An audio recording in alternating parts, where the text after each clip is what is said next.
Okay, good. That's cool.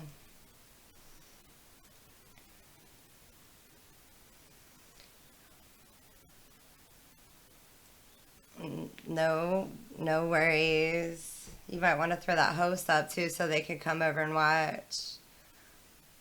Because I'm not going to see questions in your channel. Why'd you shut your camera off? Yeah. Yeah, turn it back on. I can't see a blue waffle.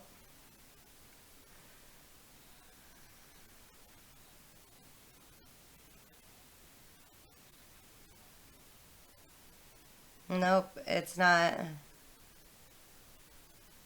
It's just shut off the camera and turn it back on.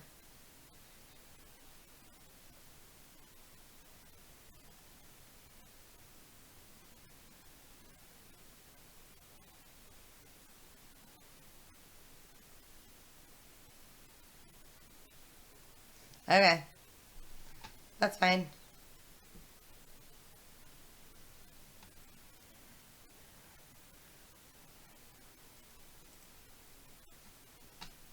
Yep. No worries. It sounds different. Is that a good thing or a bad thing? Oh. Ooh. Hey, Liz, thank you for that host. You're amazing. With 13 viewers and you're not even on. I mean,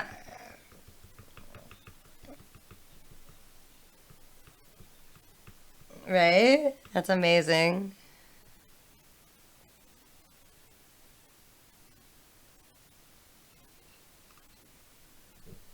Oh.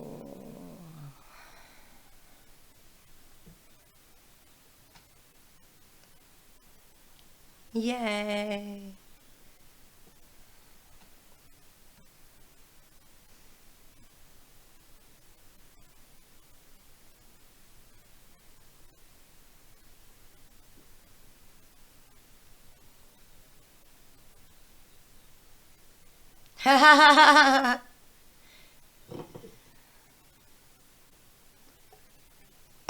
I swear I didn't touch it.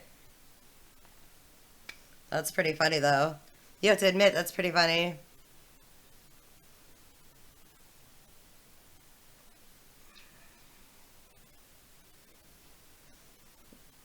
Thank you. I mean, I'm not... Your camera's not up yet, so... Right? I appreciate that.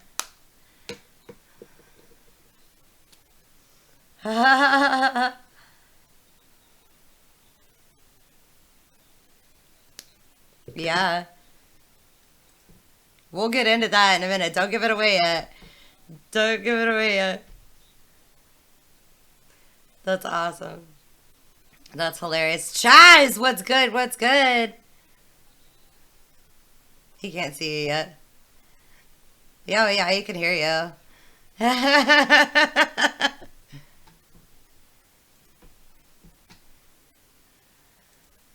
So very exciting.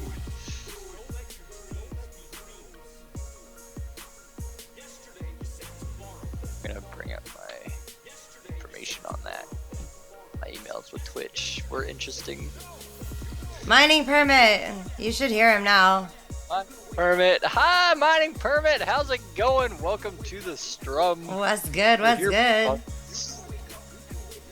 Mining Permit is one of my most loyal viewers. He is here almost every stream, and he's gonna hate you for playing that first song. He didn't hear it because apparently desktop audio was muted. Oh. It's all good. I'm here to support. Hey, Liz, what's up, guy? How are you? Hey, guy, Shia LaBeouf, yeah. I hear Shia LaBeouf? Probably. I love how he's like. She asked me what my favorite song was. She asked me what my favorite song was, so I had to say that one. I love how he's like total arm flailing. It's hilarious. Like the wrestling. Do it. Just do it. That's pretty funny. You listen to the songs, the lyrics make no sense, like at all. Okay, I found the email string. I'm gonna minimize that. Ugh. So you know you can hit exclamation point victim all night long, Okay. and that's your personal. That's your command for tonight. Talking Toey, thank you for that host. You're amazing. Here, I'm gonna play this other song again because they didn't get to hear it. Gets just do it microwave there. I did my job. Oh, it's Talking Towie. I remember him. Toey, of course. He really loved me. A long time ago. I think he watched me play tanks for a bit. Hi, Ghost. Welcome to the stream. Oh wait, hold on. Don't call people out. Yeah, sorry. don't call them out on my channel, sweetie. Sorry. Her. Sorry. Ghost! Thank you for that host. You know you're my favorite. Yeah, no, I don't call people out on my channel. Sorry. It's I fine. see people come in and I always say hi. I know. You called me out. Like, I don't like being called out. Like, normally, had it not been you yesterday, I would have, like, I'd have muted it and, like, gone to a different channel because I don't like being called out. Because, Gotcha. like, I lurk in channels while I'm working and stuff, and, like, I'll watch and listen. Haley's already failing his interview, right? Funny. Yup. That's amazing. Seems legit. Double Tap and Ed, thank you guys for those hosts. Y'all are amazing. I'm sorry, I've lost my voice a little bit from last night. You probably didn't get to see a lot of my stream last night, but I was legit screaming. Wow. Yeah. I know he calls people out. That's why I was like, damn it, Hayless. Hateless knows no strangers and friend to all. That's why he calls you out. That's right.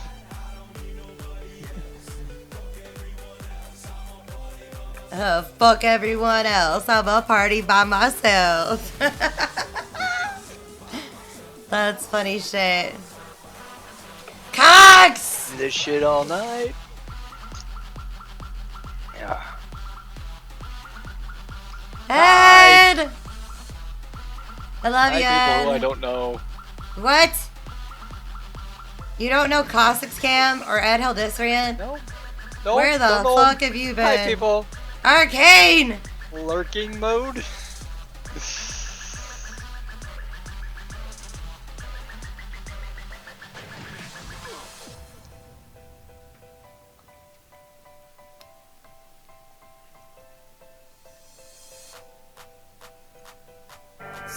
Now, if I play any audio on my end, will it come through on your end? Mm-mm. Not unless it like plays through your speakers. Okay. Yeah, it's all through the headphones. And V!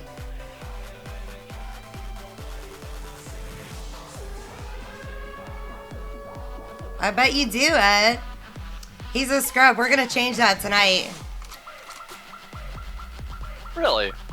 Yeah. Apparently, he already follows me. She. Okay. Ed Haldisrian is a she. Yeah. Sorry. They follow everybody I in know. the safe zone, and you should too. That's how the support works, silly ass. I know. I know.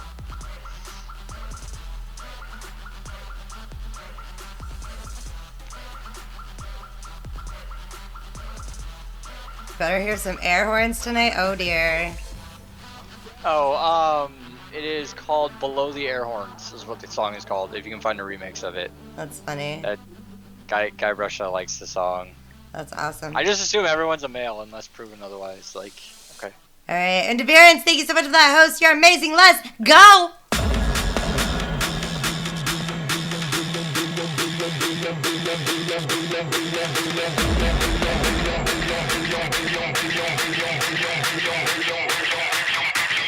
Baby, I'm ballin', ballin', ballin', ballin'. Baby, I'm ballin', ballin', ballin', ballin', ballin', ballin', ballin', ballin'. Baby, I'm ballin'.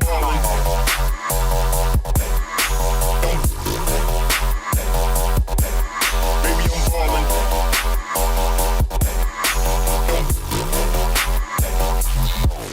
Baby, I'm ballin'.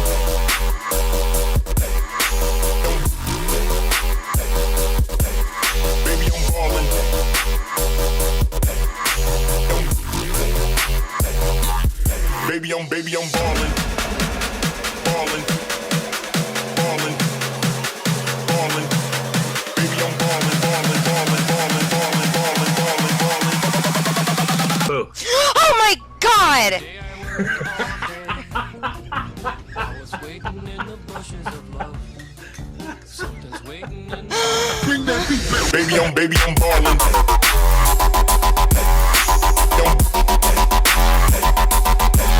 Baby, I'm ballin'.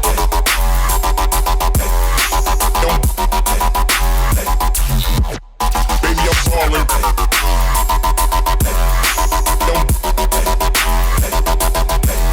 Baby, I'm ballin'.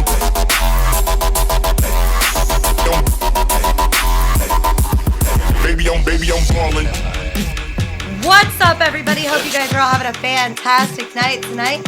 I know I am. For all of you guys that are just joining us or watching on YouTube, this is the Safe Zone interview night here in the Safe Zone. Ghost and myself promote streamers of all sizes to help you grow and better your streams. As long as you follow both myself and my amazing stream partner, Ghost GT27, you're more than welcome to use all of our commands, get in our giveaways, eventually get into our Discord as well.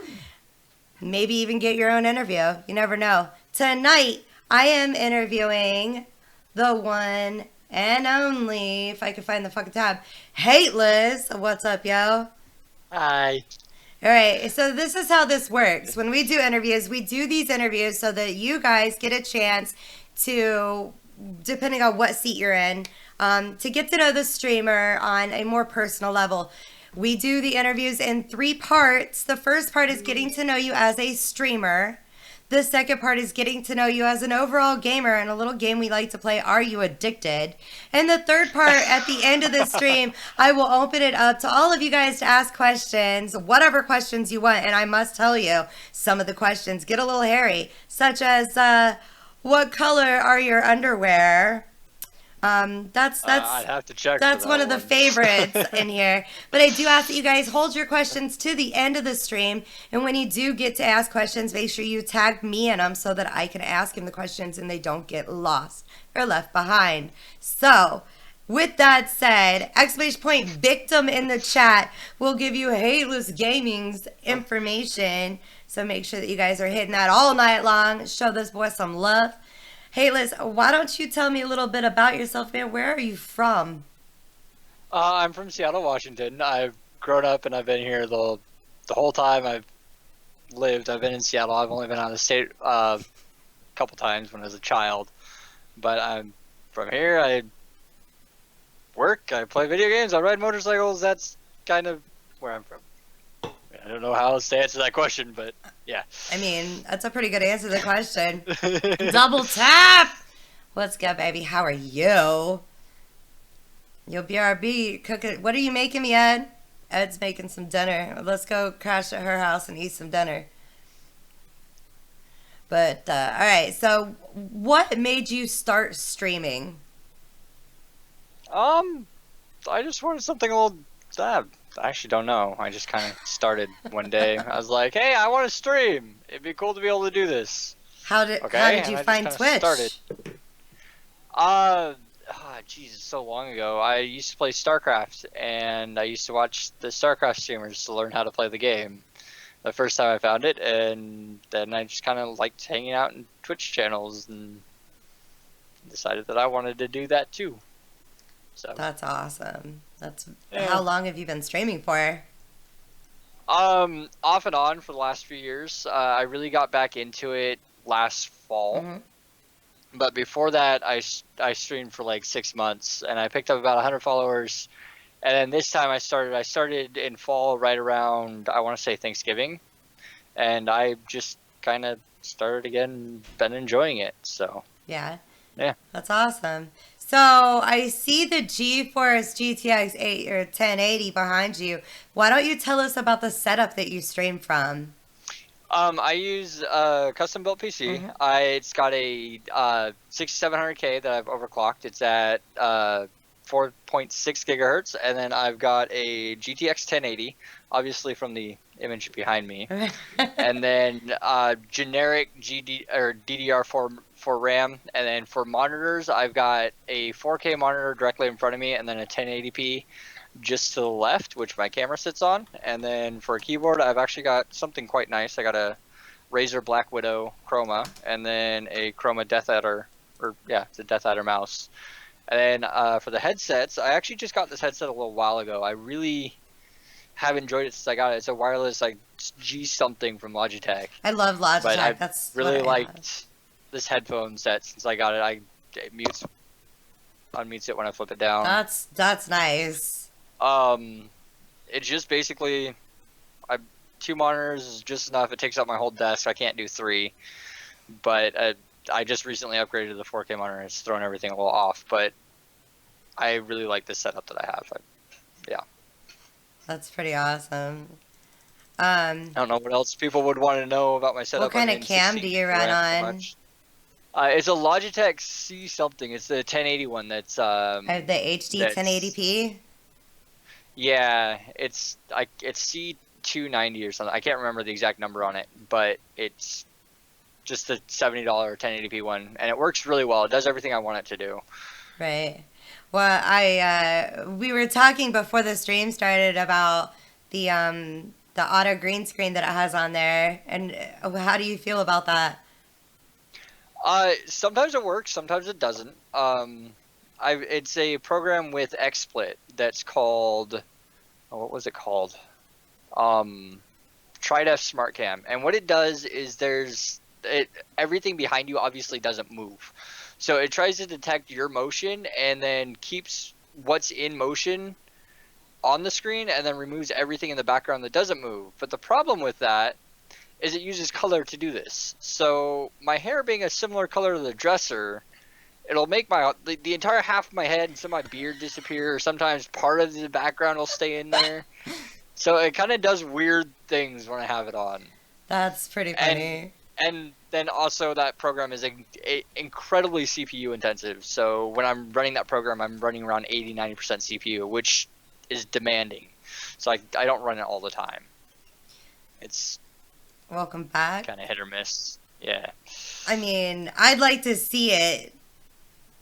I don't know how to make it work with this, but if you watch my vlogs, I'm sure you'll see it. Or I every now and then I turn it back on. Right on. But it does weird things with the camera. As you see, the camera's flashing, trying to get the right lighting, because I don't know why, but my camera's just weird. It is like And it's not at the hardware level; it's at the software level that it's doing all this weird stuff. The camera itself is fine. I don't understand why it does the lighting thing. That's pretty awesome, But, though. I think it's hilarious. So, what kind of a schedule do you typically run on? I try and stream. Right now, I'm not working, so I try and stream when I'm available to, which turns out to be a lot of the day. I've been kind of trying to stick to a consistent schedule recently, and that's been from 12 to 8 p.m. Mm-hmm. But when I'm working, I'll do like 2 or 3 hours a day, and around 5 p.m. to 7 p.m. or somewhere around there.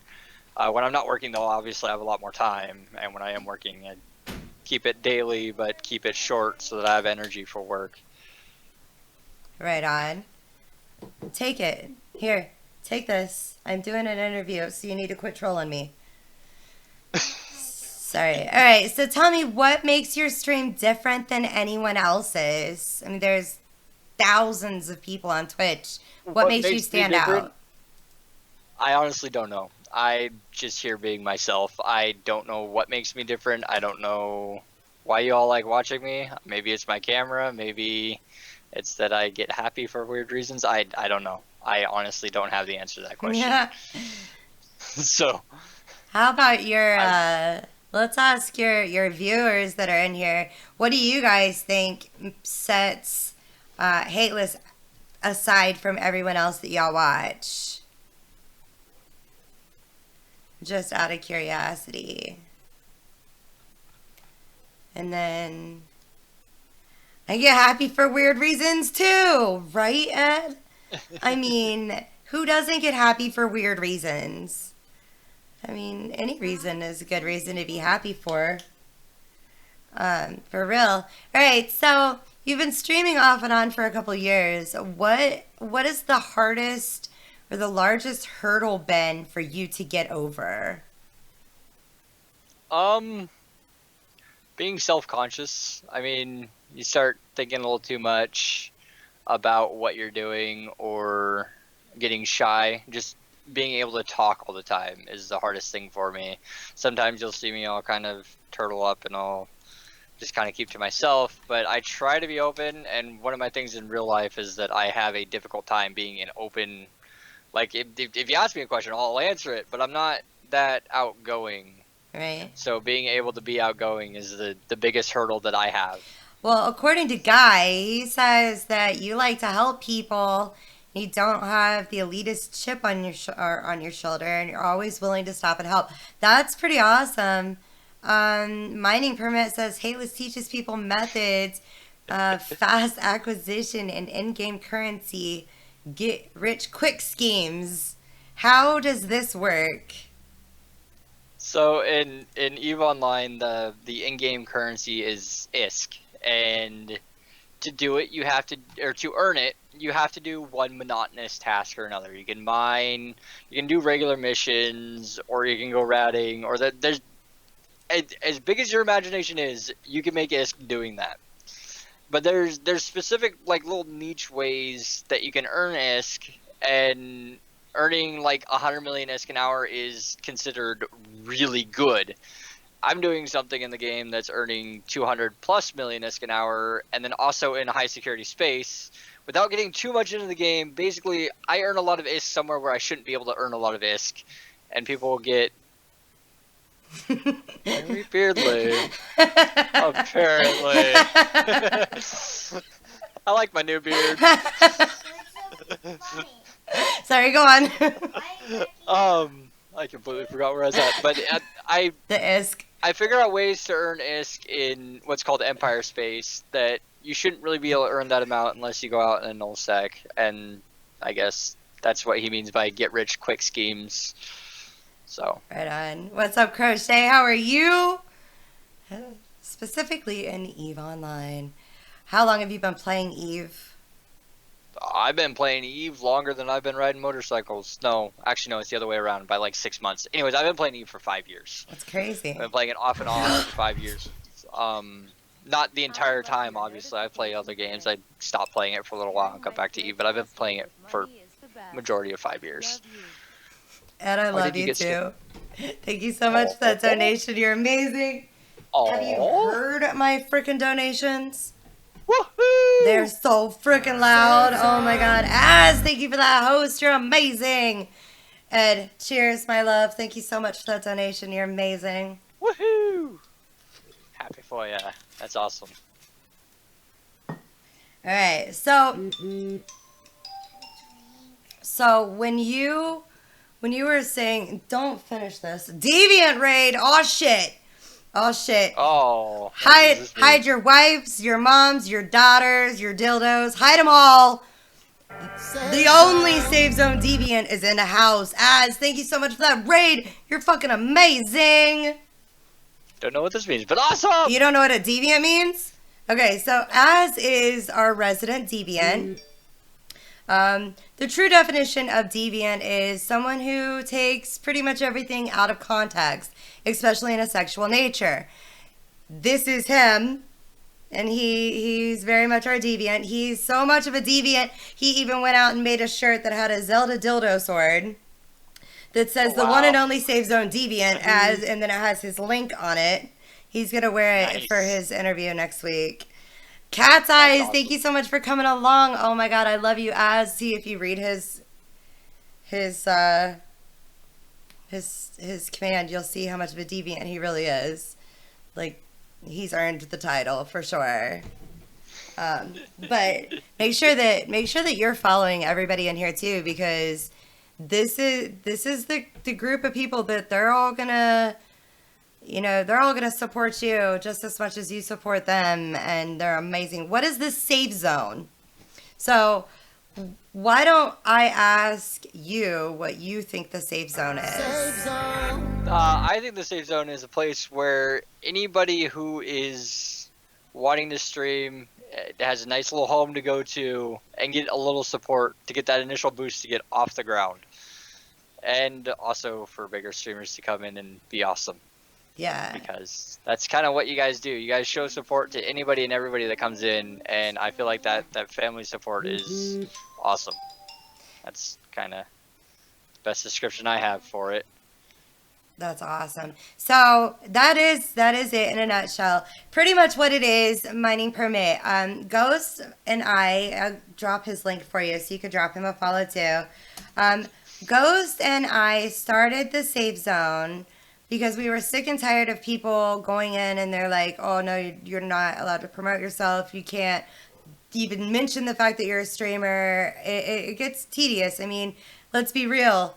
You probably know this, and I know this, that 90-some% of your viewers are indeed streamers, gamers, or wanting to be a streamer, right? So if you support them, and you go in and spend some time in their channel, they're going to come in and spend time in your channel. Guess what? Your viewers explode. So the Safe Zone is a safe place for all of you guys to come and grow your streams. I do interviews regularly so that you guys all get recognition. We play with you guys on a constant basis. If you follow both of us, we have shout out commands that you can use. I also do special interviews. Next month I have 2 partnered streamers that I'm going to be interviewing. That's a good time for all of you guys to come and learn how to better your stream, grow your stream. We also say that you guys are more than welcome to ask us whatever questions you want. We encourage you guys to discuss your streams. Mining Permit, thank you so much for that follow. Welcome to my half of the Safe Zone. Make sure you follow my amazing partner, Ghost GT27. He's the other half of the Safe Zone. Without him, this would not be possible. What? Also, one thing is in the EVE community, I do something similar. I go and I help out other streamers. I'll go watch them. I'll try and promote them, and my viewers see it happening all the time. I do something similar. I let people say, "Hey, yeah, I'm a streamer," and I don't slam that down. That's mean. It's like, hey, he's a streamer. He's good at something. Go check him out sometime. Yeah. That's amazing. Yeah. Amazing. Paper Girl Solus, what's good? But the other thing is the only thing that we ask is that you don't come in and you're like, hey, I'm live right now, come watch me. It's kind of rude. It's the only thing we ask. But I've stopped playing games to help people with like OBS questions or bot questions or like it's just a great community. Godwin, thank you Godden, thank you so much for the follow. Welcome to my half the Safe Zone. Make sure you follow my amazing stream partner, Ghost GT27. He's the other half of the Safe Zone. Without him, this would not be possible. After this interview is over, you guys could all join us while we go over to Ghost channel. And if you're going to stream with us, you're more than welcome to. We'll put up a multi-Twitch and play. But we're going to play some Overwatch with Ghost so that you guys can all see how he plays. All right, so anyways, let's get back to the questions. So you said talking on a constant basis is really hard for you. How did you get past that? Because I know you talk a lot now and you always show a lot of hype. How did you get past that hurdle? To be honest, I feel like I'm not quite past it yet.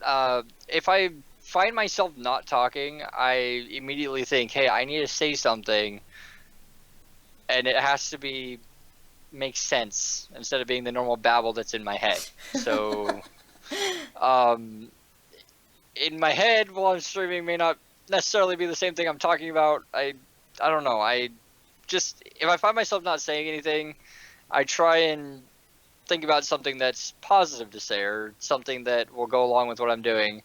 Sometimes I'll be quiet during a stream and then suddenly I'll just start talking about whatever the hell I'm doing.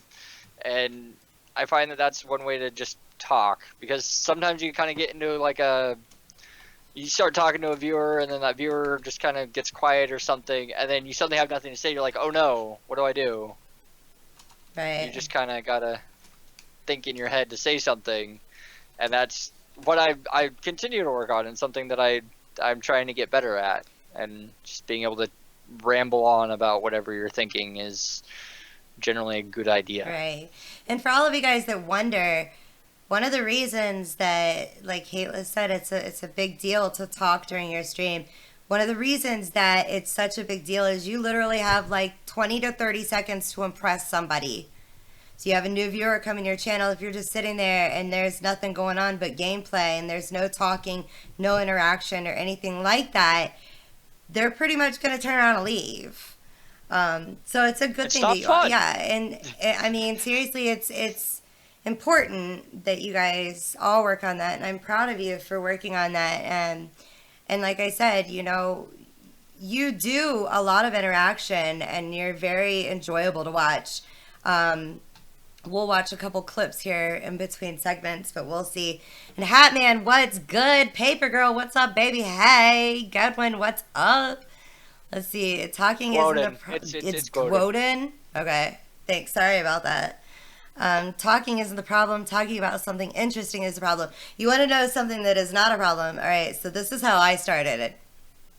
You know, everybody starts out with nobody in the streams, and I'm not one to talk to myself. So I will sit there and I will talk. And you ask Ghost, it's hilarious. I'll talk to my character, my tune that I'm playing. And like I'll talk to the video game. And like I used to play Alice Madness Returns.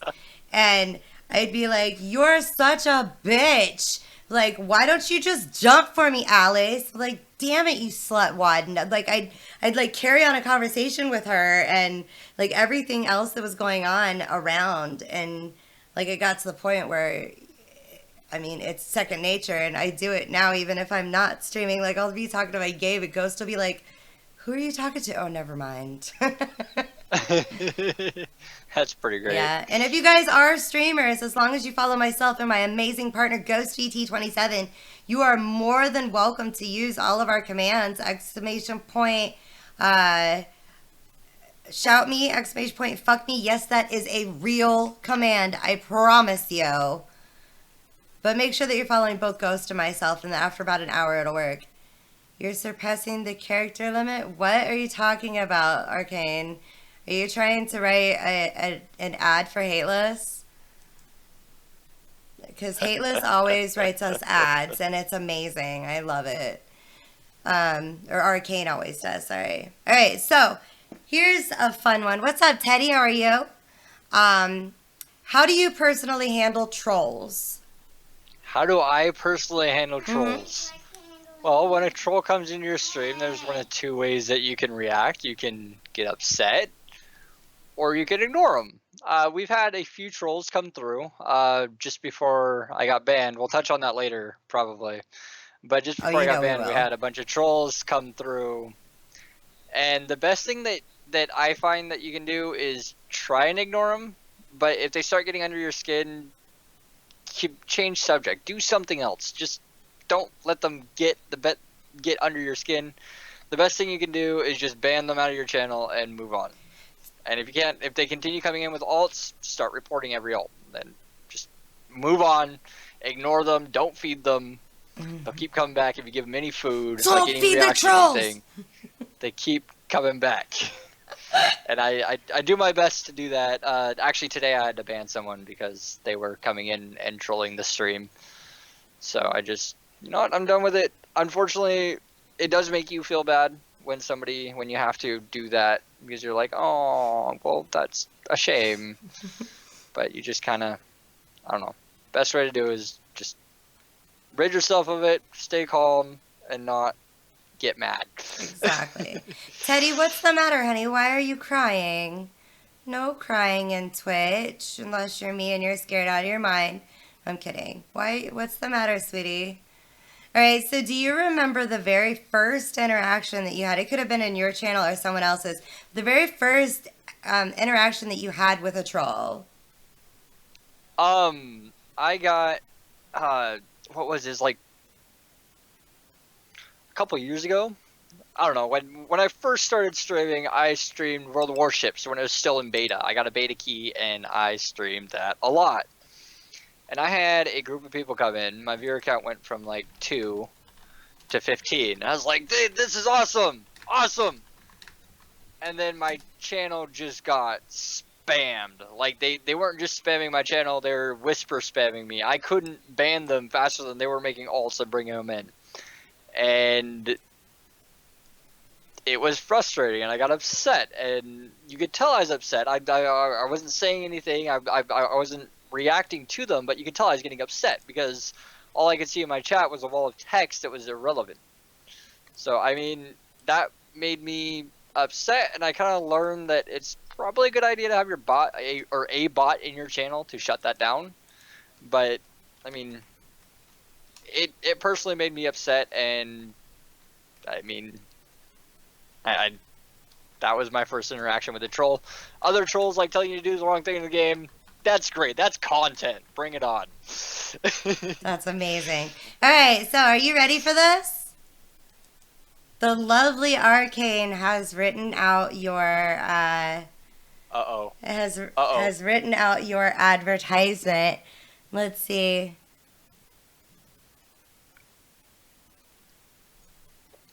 Aww.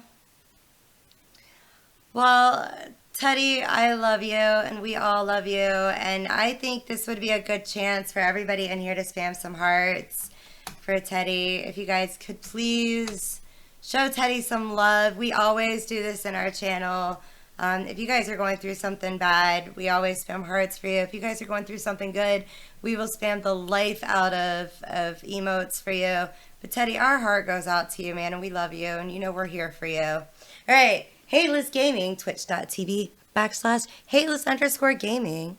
And if you act right now, you'll get a Hateless Gaming fake beard, a Hateless Gaming therapy set, a Hateless Gaming mini fridge, a set of Hateless Gaming soda cans, a Hateless Gaming shot glass set, Hateless Gaming microwave, a Hateless Gaming Hateless Gaming card pack, a Hateless Gaming action figure, and a Hateless Gaming #1 comic book, a Hateless Gaming Volume 1 DVD, a Hateless Gaming wall decal, a Hateless Gaming toaster, a Hateless Gaming watch, and a Hateless Gaming body pillow with over 600 platinum tier phrases. Act now because supplies are limited. 600 tier phrases? Oh, dear. Oh, man. Thank you, Arcane. We love you. That's from the amazing Arcane. Arcane Red now and not gamers.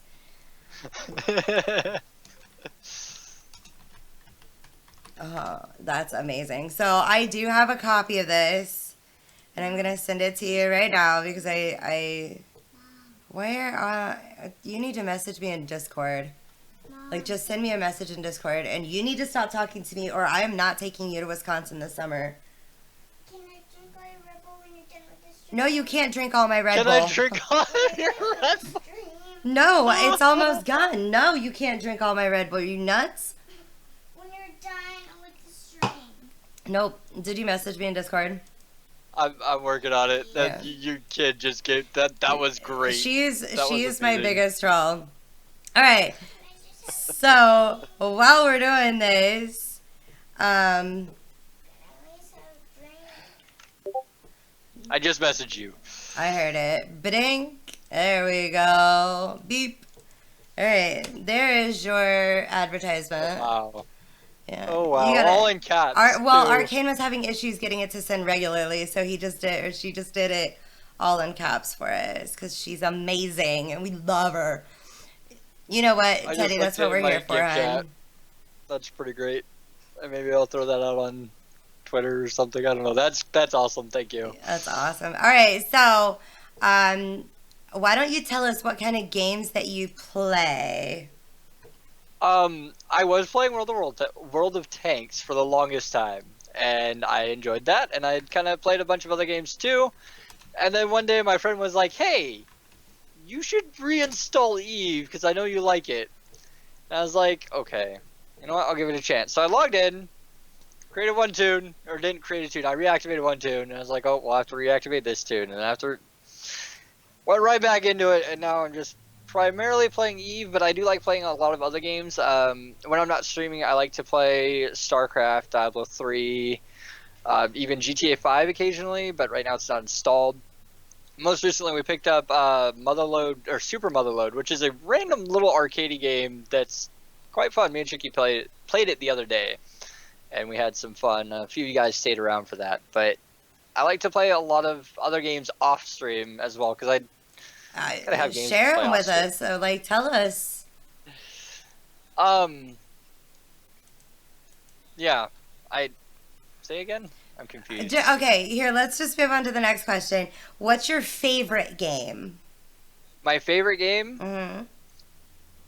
EVE Online right now. It goes from game to game, but long standing, I gotta say StarCraft is my favorite game. I remember playing it as a 10-year-old kid, and just the epicness of it. It was big battles.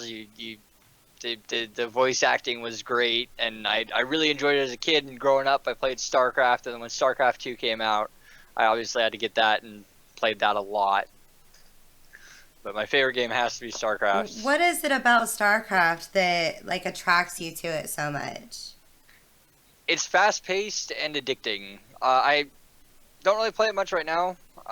What attracts me is the element of depth in the PvP environment. You have to outsmart your opponent. It's difficult to do. So, what kind of game is it? Is it like It's a real time strategy. So you Okay. start with a little base and a few miners. You send your miners to mine, and then you build up a base and build up an army, and you have to attack your enemy base. And the enemy gets to do the same thing. It's fairly well balanced, like really, really well balanced. The original StarCraft is known as being the best balanced RTS, and it's still a esport game that people play tournaments on. StarCraft 2, they've kind of ruined the balance a little bit with the last patch, so I kind of stopped playing it. Mhm. But in the past years, it has become a game that has, aside from League of Legends, I'm not even gonna get started on League of Legends.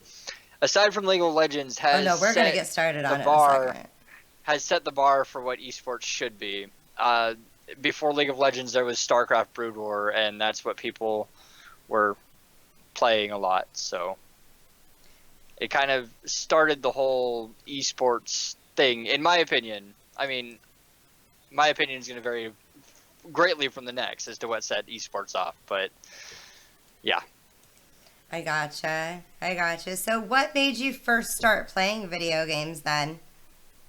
As a 4-year-old kid, Hmm. my father handed me a Super Nintendo controller, and I played Super Mario. I was terrible at it, but I really liked the idea of pushing a button and having something happen on the screen. And so every time I went to a friend's house that had a video game system, I'd always want to play it. It was the best thing to play video games. Every time somebody had a video game system at their house, I was all antsy to play every time. And finally, when I was 7, I got a Game Boy, and when I was 8, I got a Nintendo 64. Mhm. And from then on, I did nothing but play video games. I only played video games. My parents would literally have to say, you know what, you're done with the video game, go outside. Just get out of the house, go. And they would literally just push me out the door, here's your bike, go play.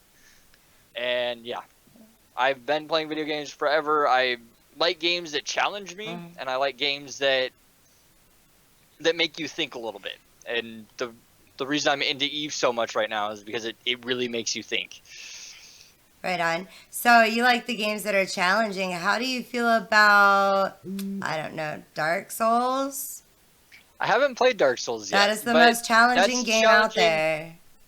It's challenging in a reactionary way. I like games that make you think. So it doesn't necessarily make you think about exactly how you're playing your character. It makes you do the fight. I haven't personally played it. I don't know. I've watched people play it, and I see that it's extremely challenging to play, and I may one day play it. But I haven't played it yet, so I can't say anything about it. I mean, it does make you think quite a bit. What's up, Legend? It goes, don't play Dark Souls. It will make your Don't soul play Dark dark. Souls. Like, that's why. Hi, and bye goes, no, eyes, don't leave me, Deviant. Why? Can I have a snack and two? Can you help me get back to my room? Zelda, no. Please. Somebody asked a question. I see that. Zelda. Yeah, do you like Zelda? Never could get into Zelda. Believe it or not, I played Pokemon. I played a lot of other adventure games. It didn't hold my attention. I don't know why. Zelda just didn't grab me. I don't. Some people say I can't be a gamer because I don't like Zelda, but That's it funny. just never attracted me. That's funny. Just go across the hallway quickly, kid. Is Lou out? Just go quickly. What? Oh my goodness, this child. Is Lou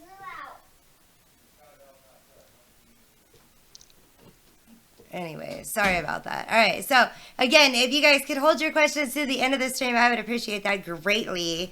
And when you do ask questions, make sure you tag me and I'm Rochelle LD. That way I can ask, and it makes perfect sense on YouTube what we're talking about. All right, so let's see. Do you think that gaming has helped out your personal relationships, like with females, or I'm like, No, quite the opposite. Every girl that I've dated or seen either really doesn't like it when I'm playing video games or finds the games that I play too challenging to play. Currently trying to get my current girlfriend into EVE Online has been a bit of a struggle, but she does play other games with me, and occasionally we stream together. That's good. But as far as social life, the only good thing that comes from it is the community that you surround yourself with. Right. And I mean, with any aspect in life, it's the people that you surround yourself with that makes you who you are. That's amazing. Yeah. B, where have you been my whole life, baby girl? What's up? My ears. Ow. Oh, you got to get used to that with me, honey. You're fine. I just turned the volume down on my headset. So. You're fine. All right. So, what are your goals with streaming? I would like to one day make it become something that I can say that this is my job. I can do this completely and not have to worry about finding a job. But right now, that's not a possibility. My goal is to one day be a person who can get by. I don't want to earn a lot of money. I just want to get enough to get by and then provide content, entertainment, and if possible, raise money for charities like JDRF, which is what I'm currently working on.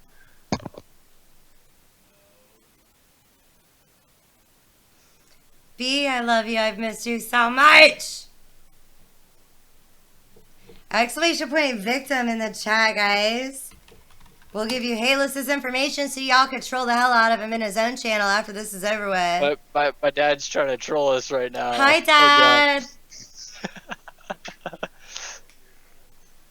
Sorry. I know, it's fine. And my daughter trolls me all the time. She's like, oh, you're having an interview? I'll leave you alone when you're playing something like Outlast. But you're having an interview? Let me come ask all the questions to you so that I'm bugging you. I missed you so much. Ghost, I told Ghost, he's like, who couldn't get into Zelda? And I'm like, you won't let me play it, Ghost. He said, you never get past any of the puzzles without wanting to throw my Switch. That's funny. All right, so do you want to be a professional streamer? I know you just got affiliate, right? Yeah, I think it would be cool to be a professional streamer. It like I just said when you asked me where I want to go with my channel, that's I would like to be a professional streamer. I'd like to be able to say, yeah, I stream for a living, but that's quite far out. So, yeah. Keep your dreams high and your goals high, and always look to the sky, and they will absolutely, absolutely get that. Van Fallen, marry me, Hayless. What's up, Van? I'm sorry. How are you? We're too far apart. We've gone through this. Aww. Yeah, it's been asking me to marry me for quite a while. Aww. That's horrible. All right, so what would you do if you were to become partnered? I would try to continue bringing the content that I do and explore more things to bring you guys fun, enjoyable content. Like that's, I do more. I don't know what I'd do, but I would definitely do more, and there'd be a little bit more. I could actually dedicate time to saying, hey, yeah, I want to make this series. I want to make this series. Right now, I can really only do one series at a time, but it'd be cool to do a couple series at a time or something like that. But I would definitely continue bringing content, and it wouldn't stop. Right now, there's a chance that it stops because I have to go work. When I get a phone call right now, I have to go to work. The stream's going to stop unless that changes. But yeah, anyways, it's not going to stop. I'll still stream every day regardless. But yeah, I'm going to keep on ranting around. Rant as much as you want. We've got like 3 hours. You're good. We got plenty of time to fill. actually ahead of the schedule. Like it's only 10 till 9 right now, and normally I'm not to this question until about 9:15. So we're doing really good. Oh, You're fine. okay. That gives them more time for questions. So you guys better all have your troll questions open.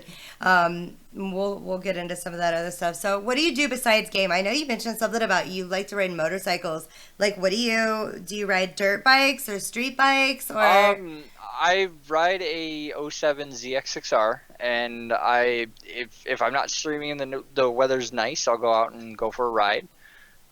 You muted yourself, I think. Okay. Anyways, no? I ride motorcycles. I drive RC cars. I see family. I have a niece that I get to see once a week. I hang out with my girlfriend, watch movies. I just kind of generic motorcycle guy life insert here, I guess. I mean, for work right now I'm a glazer. I used to work with kids, and that was a lot of fun. What but did you I do with didn't make kids? enough money.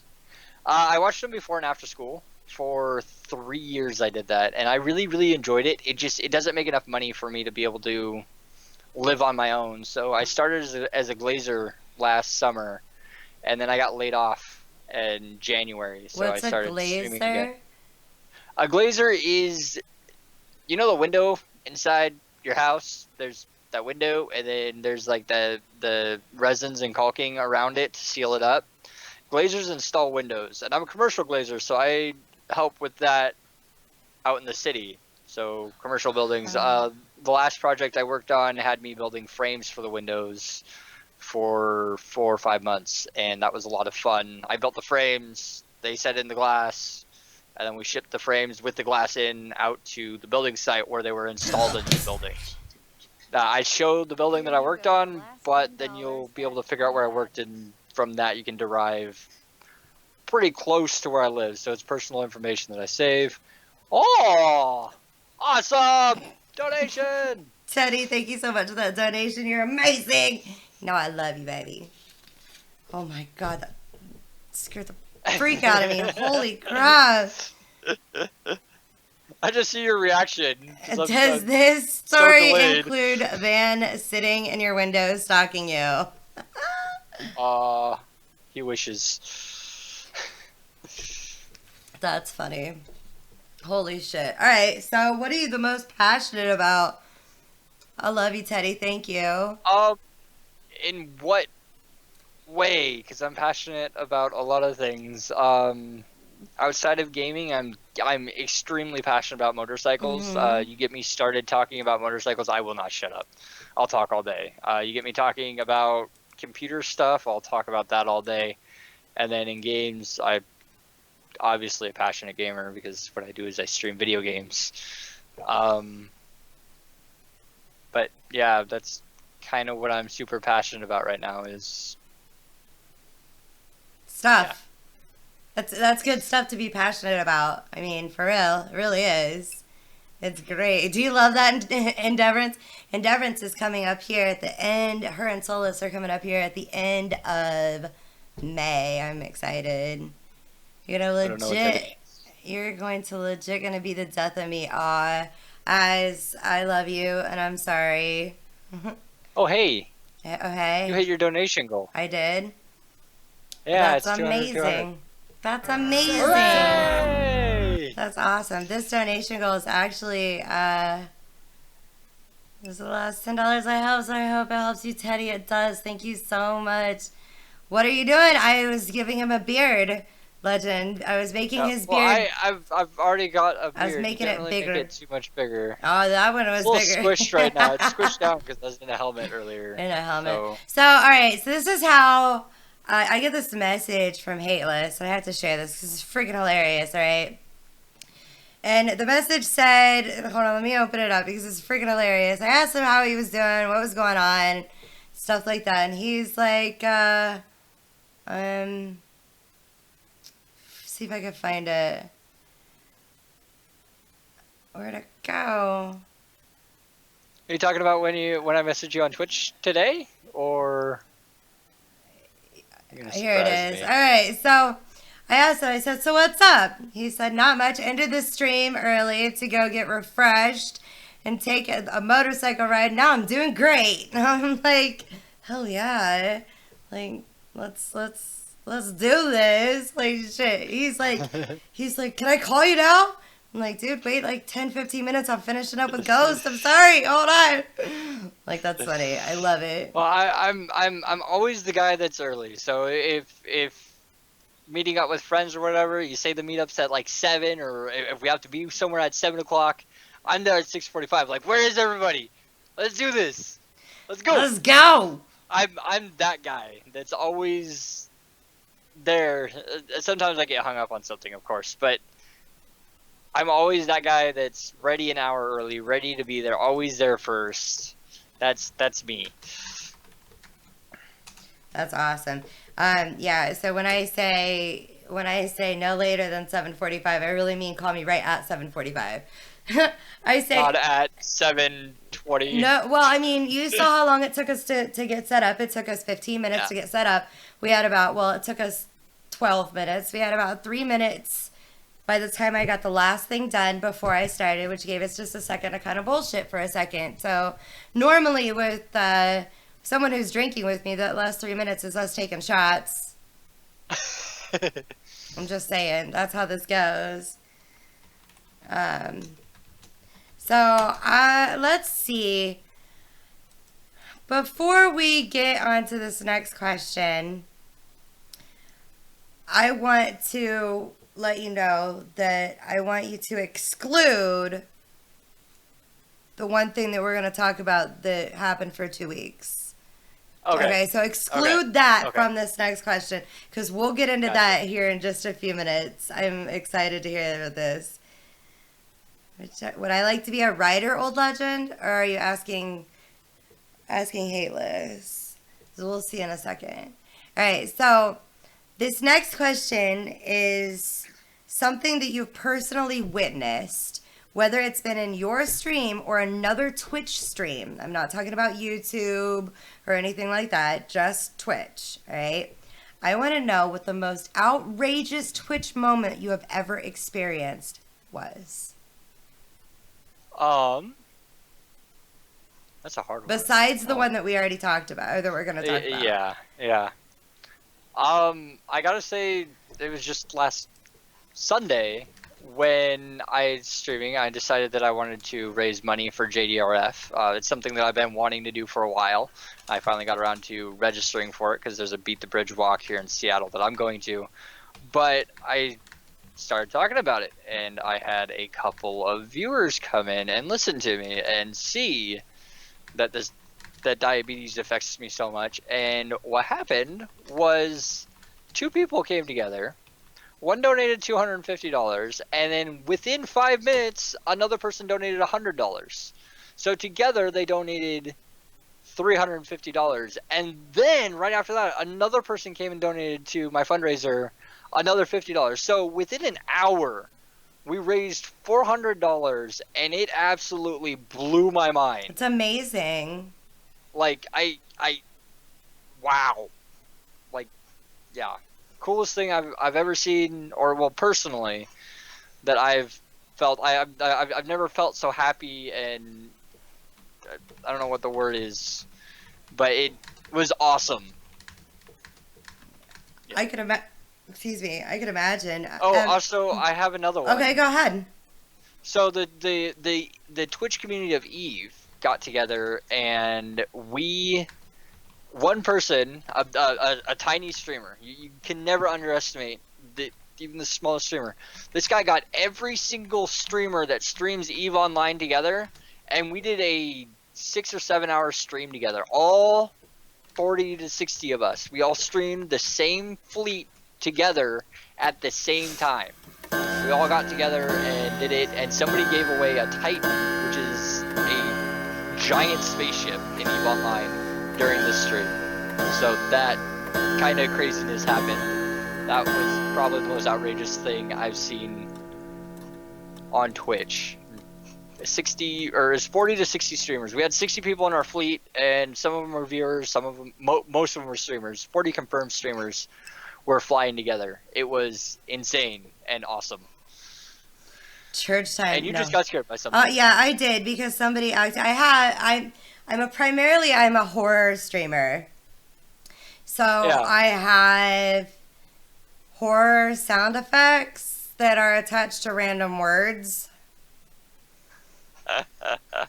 And somebody and they're random, so it's not like people know exactly what it is. That one's getting shut off now because they figured that one out, and that's like the worst one that I have. I'm serious. That one scares the living fuck out of me. Like, oh my god. That one scares the living hell out of me. Like last night when I was playing Outlast 2, I literally, my headset went flying across the room when that went off. Like, oh, it was horrible. All right, so this is one of my favorite questions. Do you rage? I try my best not to. I haven't had a situation come up which makes me mad enough to rage. As my screen name Hateless suggests, I try my best to not emit hate. I try to be very not angry when I'm playing. So I used to be the king of rage. You've seen that video where that kid gets so mad he shoves a controller up his butt?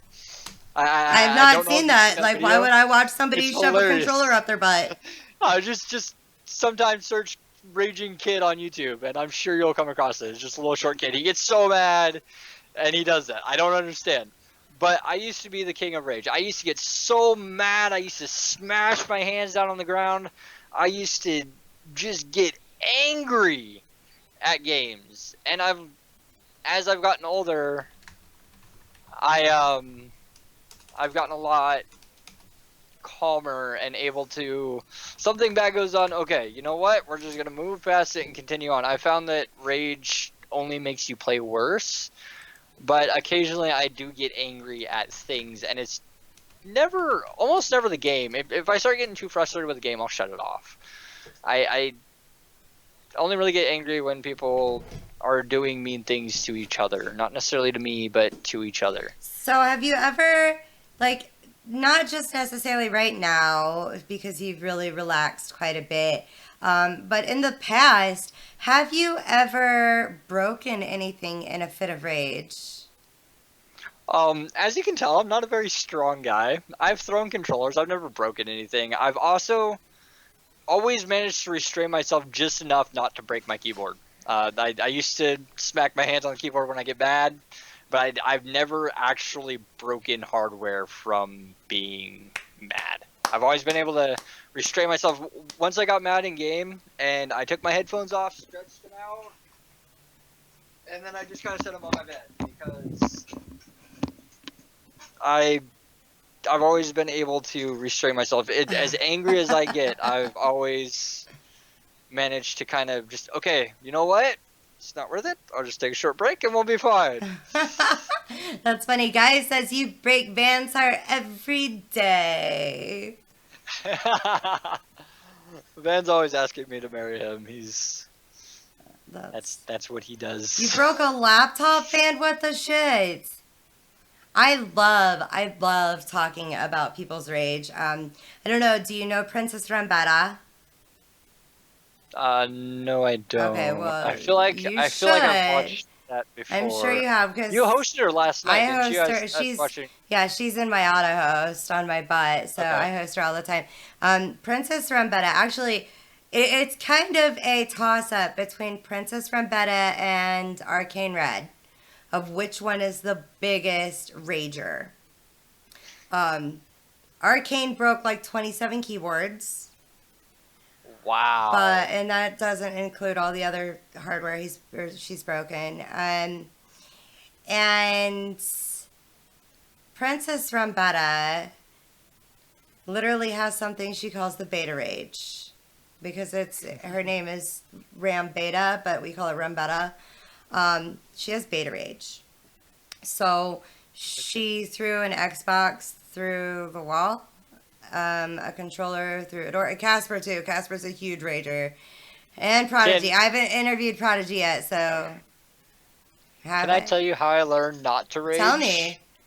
the lesson I learned. So once I had texted a friend. I told you how I'm always the guy that's there early. Tell me 7 o'clock, I'll be there at 6:45. Right. So I was okay with waiting like 10 minutes. So I drove over to a friend's house because he told me to come pick him up. And he said he wasn't ready yet. And I got mad and started stomping my feet and hitting my steering wheel. And I stomped my feet down on the gas pedal and broke the wire between the gas pedal and the throttle. So the truck I had, well, obviously you need that wire to go. So I had to jerry rig something together to fix that, and I never ended up completely fixing it. So I had to live with a gas pedal that would occasionally pop off for the longest time because of one little moment when I got angry enough to break something. I broke my truck, Oh my god. and I was not happy. That is how I learned that it is just not worth it. When you get angry at something, it's best to just hold on a second. Is this worth raging over? And every time, I guarantee you, the answer is going to be no. That's funny. It's just not worth it. I think a lot of the problem is a lot of people don't stop for that 1 second to think, I have to pay for this. Infamous, taking thank you the so much deep for that breath. host. You're amazing. Go on. No, I was going to say, with Princess, for instance, I didn't wait to the end of the questions to get into the rage with her because her rage is so up there. In fact, I had planned out a way for her to curve her rage, and she says it's amazing. I told her to take a sheet because she loves the feeling of breaking something. Like, you should have seen the ball of headsets that she had was literally like bigger than a basketball.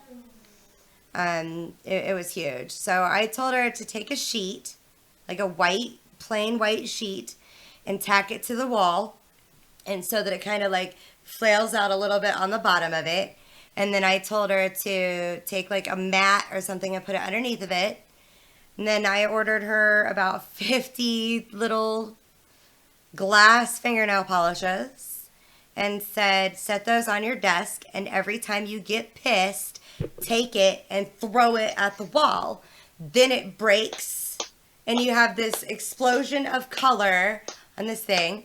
So then I told her, I was like, and then when you're done, you could like graffiti on it, because she does artwork too. So then you could graffiti on it and be like, this is, Beta Rage art, or art by Beta Rage, or, something like that. And then you could raffle it off for a giveaway. She's like, that's brilliant. And I'm like, just trying to save you from breaking another, like, not to mention the PC that she ripped open and destroyed because she was so pissed off. Like, Wow. Yeah, that's why that's one of my favorite questions is, do you rage? Like, I love that question. The most difficult thing for people is to realize when they're beginning to get, well, for lack of a better term, tilted. And at that moment, take a breath, calm down, because you start getting tilted. It starts affecting your decision making.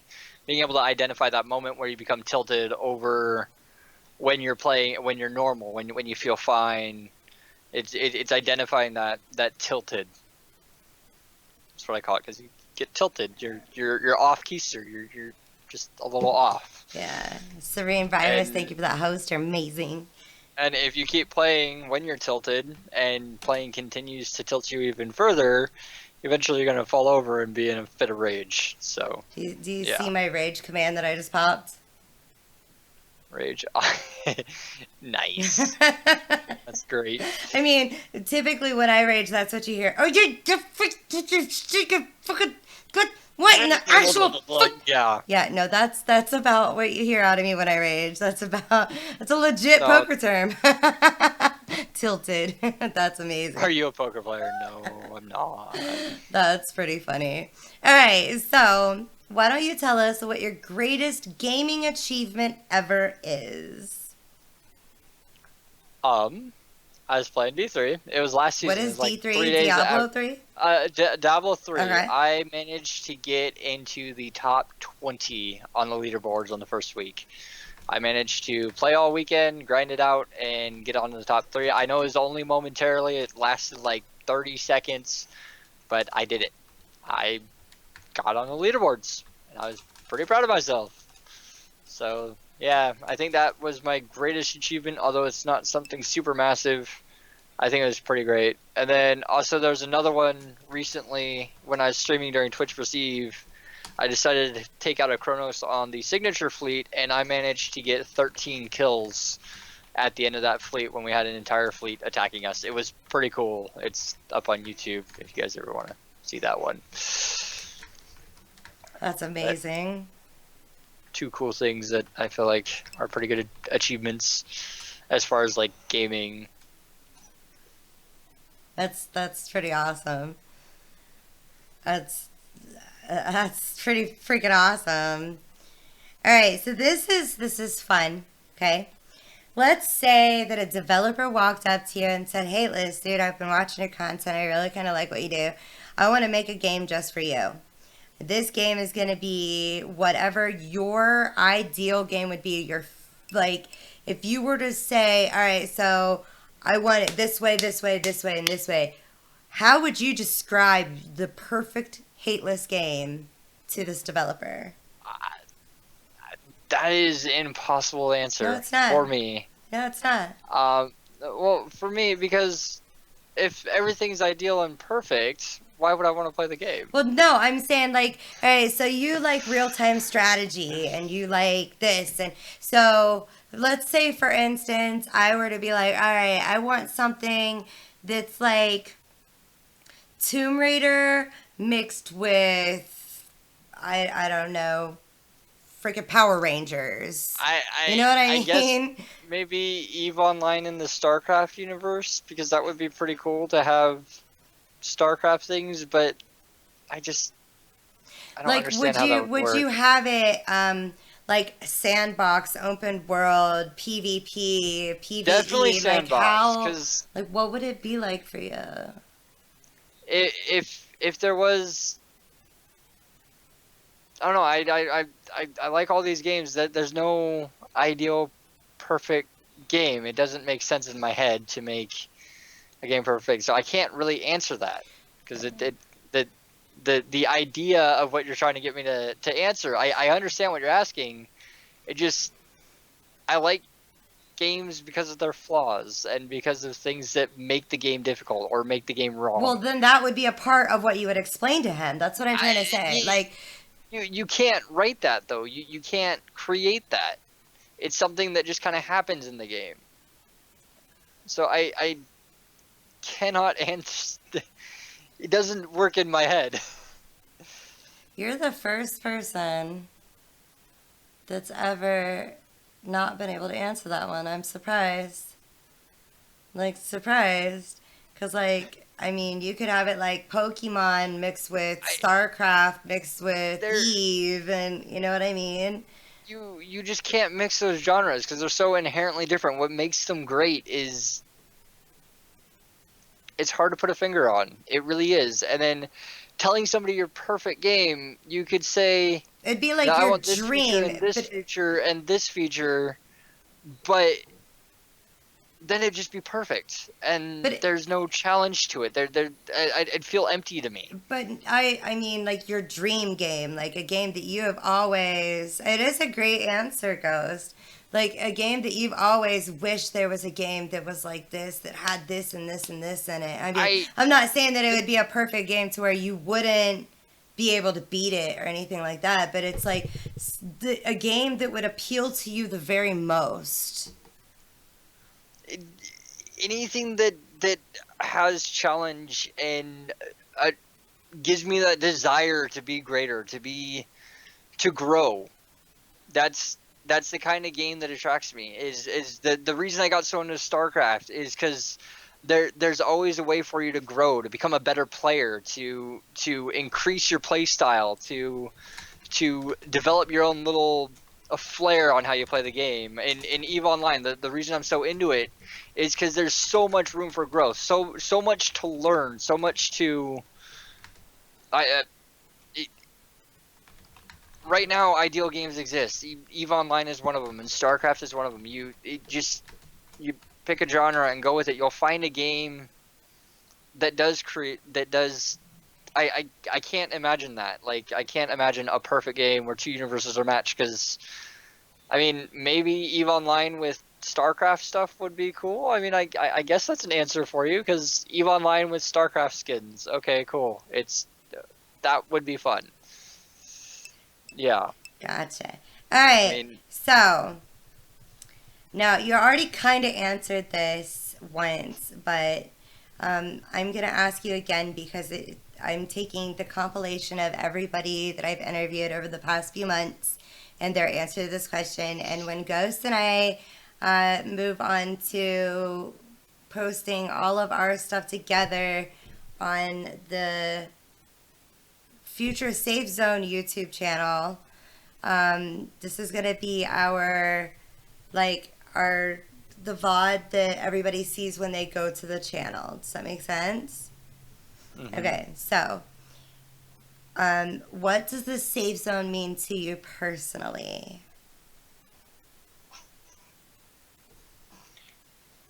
It was a great place to learn that not every streamer is competitive with each other because some streamers just want to see the community that they play and grow and not just themselves. And you guys really have shown me that. I mean, I'm kind of losing track and going off on a tangent here. But you guys have shown me that it's good to help each other instead of just trying to help yourself. And it's selflessness. You guys are selfless in the way that you guys promote other streamers, and I think it's great. Is the best way that I can put that. I think. That's perfect. I appreciate it. That's amazing. Jake, thank you so much for that host. I have to say, that was the most amazing host right there. Because as you're explaining what the safe zone means to you, Jake Husden comes in with the safe zone host. So you're explaining it, and my alert goes, safe zone. Like, as you're explaining, it was perfect. It was freaking amazing. That was going in there for sure.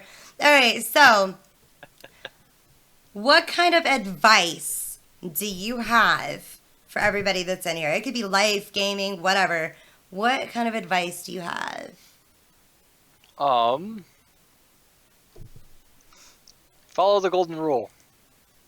Anytime, every time, follow the golden rule. If you don't know what the golden rule is, it is treat others like you would like to be treated. So if you want to be treated well, you should treat others with respect and treat them well. I feel like just following that one rule will bring you to be a good person in life. Because you'll think about it for a second, you'll be like, oh, hey, I don't want to be treated like this. Maybe I shouldn't act like this. And following the golden rule kind of leads you in that direction.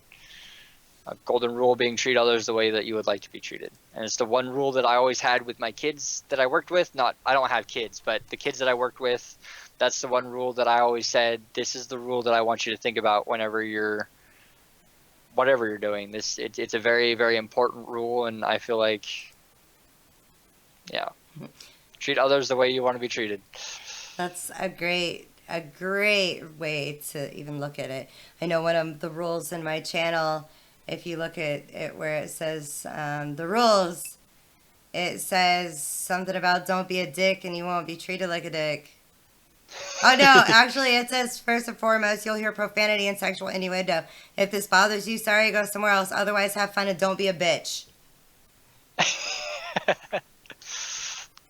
Great. Makes sense. But all right, so I'm gonna ask this question, and you could give us as much or as little detail as you want to. But it's kind of an important question. Not so long ago, you got banned from Twitch.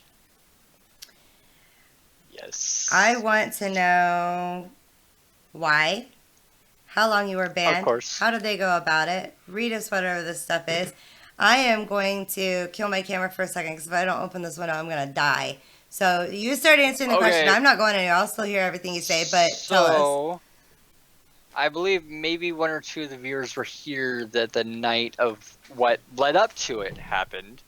Is I was streaming my burner missions like I normally do, and a few trolls came in.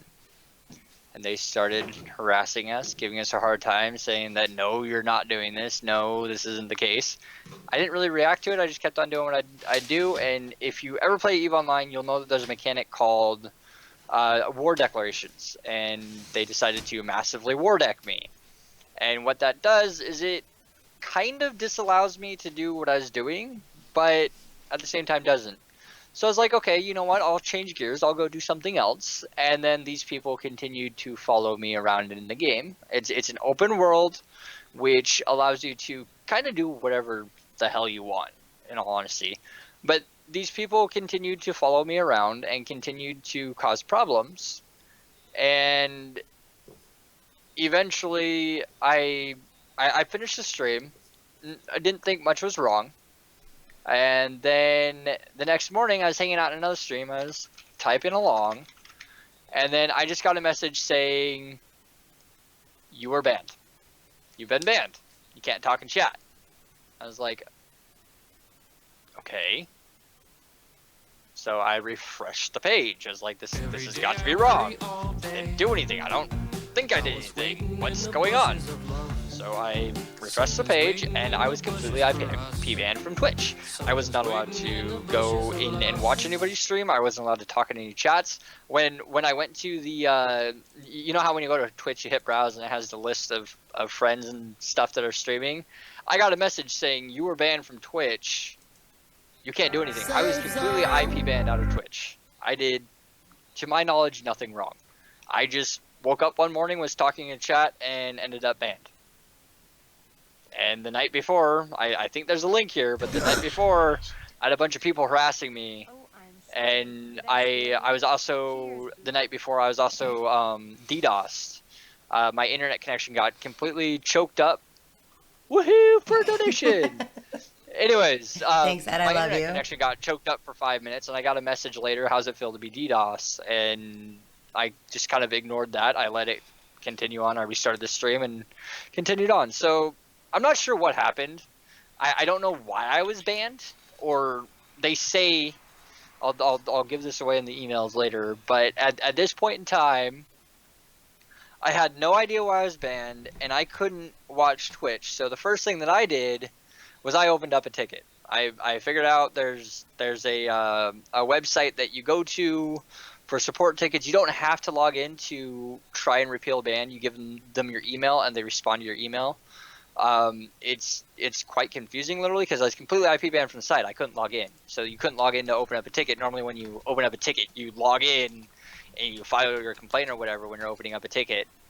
But it gave me this list, and then I got an automated response from Twitch saying, yes, you were banned. Here's a link. Fill this out to expedite the process. So I went and filled this out. It asked me for my IP address. It asked me for a few details on my stream and my account, and I filled it out, sent it in. Waited like 3 days, so I opened up another ticket. I don't know if that was the right thing or the wrong thing to do, but at this point, it was like 2 weeks after I'd started streaming EVE a lot. And one thing that I noticed is my viewer count was higher than normal a lot. So I was getting 30, 40 people, whereas I was used to like 5 or 6 people at a time. So a lot of people were thinking that I was getting view botted and that I got banned for view botting. So I talked to Bitus, I've talked to you guys, and you guys had noticed that right just prior to this, I was able to host you guys with like 30 people at a time. And everybody was like, where is this coming from? Why are your viewers so high? And I was like, I don't know. People must like me watch me playing EVE. Right. People must enjoy it. And I didn't know if it's view botting or not. So I kept an eye on my views, and I remember I came into a Ghost stream one day, and he was asking, how do you, he was talking about view botting actually, and I was like, hey, how do I know if it's a view bot? Oh, it'll spike by like 60 people. So I was like, okay, probably not view botting. So but that day I got banned, and so like a week through, I had a lot of friends in the EVE community, and a lot of people that I spoke to around the Twitch community, they're all like, you're not getting your account back. There's no way. If you did something wrong, you're not getting your account back. You've been banned for a week now. I was banned. I didn't hear anything back from Twitch. A whole week goes by. Another week goes by. And then finally, on the 14th day, I counted, it was exactly 2 weeks. I got banned on a Monday morning, and I got unbanned on the Monday afternoon. So a whole week went by, nothing happened, and Twitch's things, when you go into the facts, it says, "We'll reply to you within 7 days." So I was like, they didn't reply to me within 7 days. Oh I get banned. So I kind of, that last week I was really stressing out. It really, I don't know, it hurt because the Sunday night before I was banned, I'd crossed 500 followers. I was like, holy shit, this is the most followers I've ever had. This is awesome. And then it really hurt. It's a lot of work. When you stream, you put a lot of effort into it. So during that ban, I was incredibly stressed the whole time, and I didn't know what to do with my time because I had so much time. I use streaming as a time killer too. But it really, I was stressed. So finally, that Monday afternoon, Twitch replied, and I'm actually, if it's okay, I'll read the emails. That's fine. But Welcome back, I Cox. have these emails. I'm going to expand them. I actually loaded them up prior to the stream because I knew that you were going to ask this question. It's something unique that has happened to me. My initial email is, I forget how these read, bottom to top? No, these are, I don't know how these are sorted.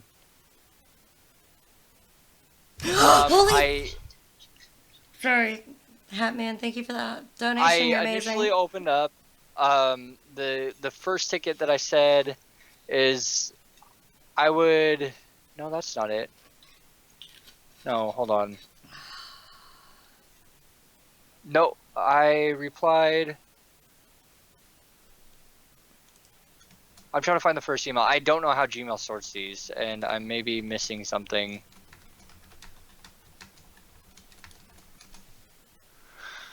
Sorry, I should have gone through this before this interview.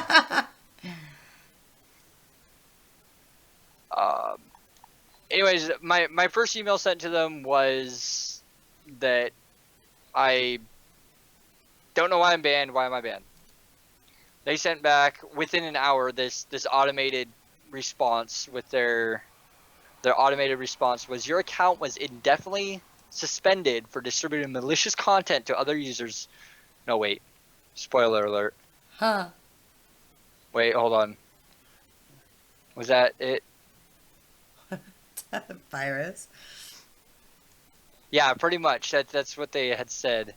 Yeah, that was the initial email that I got back. Your account is indefinitely distributed for malicious content to other users such as viruses, IP grabbers, phishing sites, or other malware. This type of activity is illegal and not permitted in our terms of service, and is as well as our rules of conduct regarding breaking the law and spam, scams, and other malicious content. This is considered a severe terms of service rules of conduct violation, so your account is now indefinitely suspended. We do not unsuspend accounts for this level of abuse. So I replied, wait a minute. What did I spread? And this is a pretty grossly false claim. They replied with, okay, well, we'll look into it deeper. And then I didn't hear anything for a few hours. Finally, they replied with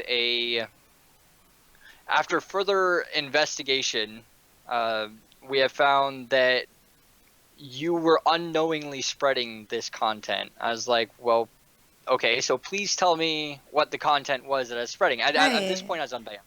At this point, they had unbanned me. So I sent them one more email. I said, thank you so much. Can I ask what it was that spread so I can further stop this or not accidentally spread it again? That was my exact words. In reply, he said, hello, Hateless Gaming. The malicious content that was spread was hidden in the form of a URL shortener. This is all I can reveal on this matter. Thanks. I was like, how does that help you prevent this from reoccurring? They didn't give me any help. That's They what I'm literally left saying. me with that. Like, so as far as I'm aware, a few people had gotten together and falsely reported me and gotten me banned. That's my awareness of the situation. Sorry, my screen is incredibly bright. I just took it back down. There we go. Anyways, from what I gather, what happened was, yeah. Now I have always blocked links. Even at the time of this, I had been blocking links. Like if you try and post a link in my channel, Wisebot comes in and smacks it down. He'll time you out, and I'm sure you've used Wisebot before. You know how it works. It immediately kills links. There's no kind of intermediary setting. If there's a link, if it's a dot something in it, it will time out the user and delete all the messages. Right. You can go through, delete them. But I had that on at the time. I wasn't, the only link I posted was to a guide which I was using to do my thing. So there's some links that Wisebot allows that I found. They allow links to a lot of Eve related links, believe it or not, like Eveboard and Zkill and stuff. It allows links to that, but it does not allow links to most websites. Like 99% of everything it allows. I feel like there's a few exceptions in the list that it allows, because sometimes it lets links through. But there wasn't a single link posted that night that wasn't the guide that I was using and which I was sharing. And I don't know how I got banned. Like, I don't understand exactly what happened, because they never really gave me a direct answer. They never really said, this is why you're banned. They just said, this is what you're flagged for. And so I'm guessing that those same people that were harassing me decided to get together and report me as spreading malicious content. That's the only thing that I can come up with in my head as to what happened. So, I mean, I got unbanned after they investigated it, but the whole waiting to be unbanned was stressful, and it was an interesting thing to have happen. But I got a warm welcome back to the Twitch community, so it was, Of course. pretty happy with that. All right, so for all of you guys that are watching, just a heads up for all of you guys. If something like this ever happens to you, where you get viewbotted, if you notice the viewbot, the best thing that we can tell you is, first, don't acknowledge it. Second, shut off your stream. Next, make sure you shut off your auto hosting. Do not raid someone. Do not host someone. Then immediately message Twitch right away and let them know that you are getting viewbotted by someone and it's not yourself. Okay? Super important. Otherwise, you could end up like Hayless and end up getting banned for something you didn't do. Han Solo! Ooh, you're his first sub. Ooh. Yep, I have 3 subs and Han Solo is one of them. That's He's amazing. a cool guy. That's absolutely amazing. So in the future, guys, if that ever happens to any of you guys again, shut it off. Don't host. Report it right away. Report whatever proof you have. If you can copy your viewer list and then point out Send that them your these, IP address. Send them your IP address, because in their next form they'll probably send you a form back to give your IP address. I don't even know what the fucking IP address one is. way the way they can tell it's not you is by your IP. So giving them your IP address is beneficial in this situation. Right. So, it obviously wasn't viewbotting, or I would still be banned. Right, So. exactly. And I mean, and when you guys get follow botted too, it's really easy. All you have to do, again, shut off your stream. Do not host someone else. Wait for the follows to end. Report it right away. You're unfortunately still going to have those false follows. They're never going to go away, which means you're going to have a shit ton of lightning bolts. Oh well. It happens to everyone eventually. So just make sure you guys report it right away so you don't get in trouble for it. If you do end up paying for it and getting your own viewbot or followbot, guess what happens? Not only will you get banned, but if you don't get banned and you quit paying for it, and this is a true story, I watched this happen to somebody. Let's say you're using a follow bot. He wasn't using a view bot, he was using a follow bot. And this gentleman was using the follow bot and he quit paying for it. We watched his follows drop by the hundreds I mean, by the hundreds within minutes. And everybody knew he was follow botting, so guess what? He doesn't stream anymore because he feels like a fucking mutt or schmuck. For sure. Wow. Yeah. That's crazy. Yeah. I mean, everybody knew he absolutely was crazy. follow botting. So, they're like, You got Twitch is going on about something. mhm. Oh, they're talking about VPNs Right. in the Twitch chat. Right on. I would advise against it while you are streaming. I mean, it does protect you from people being able to trace back your IP address, but in reality, there's not much they can do with your IP address. Right. Corby, thank you for I that mean- host. You're amazing. It comes from a thing up the block, is what the IP address that they see gets, and so yeah, it's not. Yeah. Okay. It's never good. All right, guys. So, let's see. Brandy, thank you, Sir Brady. Glamorous, thank you so much for that follow. Welcome to my half the safe zone. And make sure you follow my amazing stream partner, Ghost GT27. He's the other half of the safe zone. Without I'm him, not this Ghost, but the other would guy be is. or wouldn't be possible. Can I post links? No, Luigi, absolutely not. Luigi, that's how I got banned. We were just talking about Yeah, that. no, we don't post links in here. You could send one to one of my subs like Cox, but yeah, please don't. And Luigi, thank you for the follow. Feel free to follow my amazing stream partner, Ghost GT27. He's the other half, and without him, I wouldn't be the same person I am today. All right, guys, so we're gonna take a few seconds to share. You can send it to Cox, Cossix Cam, please, if you could. All right, so we're gonna watch this real quick. There he is, right there. I get audio? Make sure you align with something. I didn't hear any Oh of that. my god. You are muted. Okay, so what is this clip? It's I'm just going in order from the Yes! first. Who else wants to borrow the Garmer? I don't. Oh. Oh. So man. what's happening? Can I narrate? Yeah, Oh, absolutely. man. So what's happening here So is beautiful. red on the overview means somebody that I flagged as red, and we undocked this in guy. a bait ship. And something that people do in this game is suicide ganking. And what they did is they try and kill you when you're flying something that's particularly I love valuable. it. And it I gets their love- ship killed, of course, because that's how HiSec works. But they kill you, and it kills your ship. And when you lose a ship in EVE Online, it's gone forever. You don't get it back. So these guys are doing what's called suicide ganking, and we managed to bait them. Oh, So- man. We undocked in a ship that looked like a valuable Oh, ship, but man. really wasn't, and had a So lot more health beautiful. than what he thought. So when that little ship undocked, he shot at it and got guy. himself killed, and that's why we were excited about that, because he went off and killed himself. If you watch from the beginning, you'll see that the little ship undocks, Right. comes out of the station, I love and it. then they shoot him, and then a bunch I of police swarm in and kill the people that shot him. And no, we didn't die, but they did, because they failed to check if it was bait or not. That's hilarious. So we baited a. All right, so We trolled the suicide. the next one, 13 million is.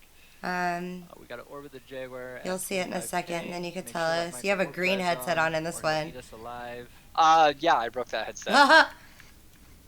I tried to pull the Pick one of speaker those, and we're just microphone gonna go jack ham out. on it. Mm. You know, Okay, open- so I'll narrate this one too. What the On this hell? one, what happened was we were fighting the what's called hell? an atomic team. There's 3 NPC frigates that that you have to sucks. fight. 2 of them are Logi, one's a very deadly one, and the idea is that we kite. That A lot of really gamers are sucks. familiar with the What term dropped? kite. And we accidentally Hell! double-clicked on the frigate and The hell? ended up What the approaching it hell? instead of trying to hell? kite it, so we got close to it and it killed us almost Well, that instantly. There was sucks. nothing we could have done about that except play it properly. We messed That up and really they killed my sucks. ship. That So. Dropped. sucks. All right, next one. It looks like a lot of these. Yeah, people like clipping when I get myself killed. So. This was when you got that big donation for. When I got that big Yeah. donation. Ooh, yay! I get to talk about doing.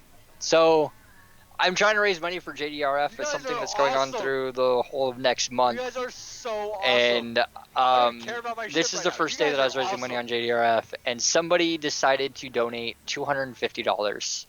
And then right after somebody donated $250, another person donated $100, and then another person donated $50. So we on the first day raised $400 for JDRF, which is the Juvenile Diabetes Research Foundation. And me being a type 1 diabetic and a lot of my family being diabetics, we feel very we want to raise money for this, and getting that donation it blew my mind. That's awesome. I mean, that's amazing. Don't request a song, guys. We can't have a song request. I think you're drunk in this one, are you? I don't drink and play. I may have been acting weird. I don't know. In this video, no, I was not drunk. That just means I'm happy. Killing things is fun. This is back when I was playing tanks. We had a moment where please don't have HG ready. we're the last tanks, and we all three, we were all on TeamSpeak together, and we were back in this corner, and we kind of went ballistic because there's 3 little tiny light tanks, and we were against the world inside a little corner, and we were, yeah. It's just a fun moment. I have to say, this last part, I don't know what the fuck you're saying, but it's funny. I was going, Wah! I was totally freaking out. Alright, one last one. freaking out. Let's see, what's this next one? Twitch on E. Receive event. I Twitch can't wait for the Mercy? next Is that event what that they you're... do. So much fun. Dude, I'm parking this Chronos, and this Chronos is gonna go out during the next Twitch. I Receive can't event. see until it comes With up the on the stream, so I don't know. It's up now. Because that's I cannot believe that anyone This got, like, was... Oh my wow. I don't know why this was Oh highlighted. my My favorite wow. was Bjorn's fleet. Oh, Last this shot on is 13 of those things. this is the beginning of the battle. Like, Well, was it or was it? I don't know why. I don't know why or Alright, what. let's watch one more. This So I we're don't know gonna wait why this until was we're split. It's I don't know. I alright. didn't just To split. get A this. viewer did. Maybe I was talking about something. I don't know. And look at that, we got a faction drop. It's probably like the worst faction drop we could get. It's only worth 90,000 ISK. But you really, yeah. As Chainsaw Plankton says, looting A that shiny first drop. wreck is the So most what happened dangerous was moment we got something in this shiny and mission. somebody clipped I it. lost a shit Maybe? doing it. My I don't first- understand. Shiny things? Shiny things. Shiny things are don't know why this always fun. Anyways, think- guys, so we'll watch some more clips here in a little bit, but just in a nutshell, that's what you're gonna get when you go watch Hateless. It's amazing, and I'm gonna throw the beard on you for just a second because it's cool as fuck. Look at that bird. Oh, look at that bird. Oh, it's a sexy beard. I'm just fucking with you. All right, shiny things. All right, confirmed. All right, so this next segment of the interview is what we like to call Are You Addicted? Now, this is one of my favorite sections of this entire thing because we're going to go through these questions really quickly. I'm going to ask you yes and no answers. You're going to answer them as quickly as possible. Just quick one-word response. Yes, no, maybe, whatever. Yes, no questions. Quickly. If you delay or hesitate in answering me, we will know you're lying. Now, when we're done, it's up to all of you guys in the chat to decide whether or not Hateless is or is not addicted to video gaming. Now, Hateless, ground rules. This has to do with your overall gaming history. Overall gaming history. From the first time you played a game. Rocky, thank you so much for that 21 viewer fucking host. I love you, dude. Hope you had a great stream. We love you, Rocky. All right, so this is your overall gaming history. So if one of the questions that I ask you was true at any point in time in your entire life, answer it and tell us truthfully if, of course. Sounds like fun. Are you ready? Yep. Truthfully, are you ready? Here we go. Let's do this. All right. Do you often relive gaming experiences or think about future ones? Yes. Do you hide or lie about gaming? Yeah. Yes. At points, I have. Have you ever gotten very angry when someone or something has interrupted a game? Yes. Have you ever taken a break from gaming and then binged uncontrollably upon your return? Yes. When you're upset, do you soothe yourself with the thoughts of playing games or plans to play games? Occasionally, yes. Do you find yourself gaming in the early morning hours? Yes. Do you find ways to game when you're away from home? Yes. Do you set limits with gaming and then break them uncontrolled or playing hours longer than you intended? All the time. Do you lose hours of sleep to gaming? Yeah. Have you ever called in sick or late to work or skipped classes to game? No, that I've not done.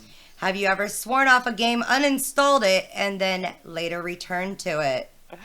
EVE Online. Have you ever felt guilt or shame surrounding your gaming?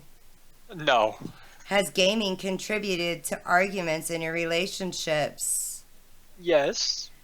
Has gaming taken the place of any hobbies or sports that you otherwise used to enjoy? Yes. Do you forget about appointments, responsibilities, or deadlines at work or school while gaming? No. That is one thing I'm good at. Have you ever become irritated and defensive when people might suggest that you're gaming just a little bit too much? Yeah. Have your hours spent gaming increased over time? Yeah. Do you blow off social events to game?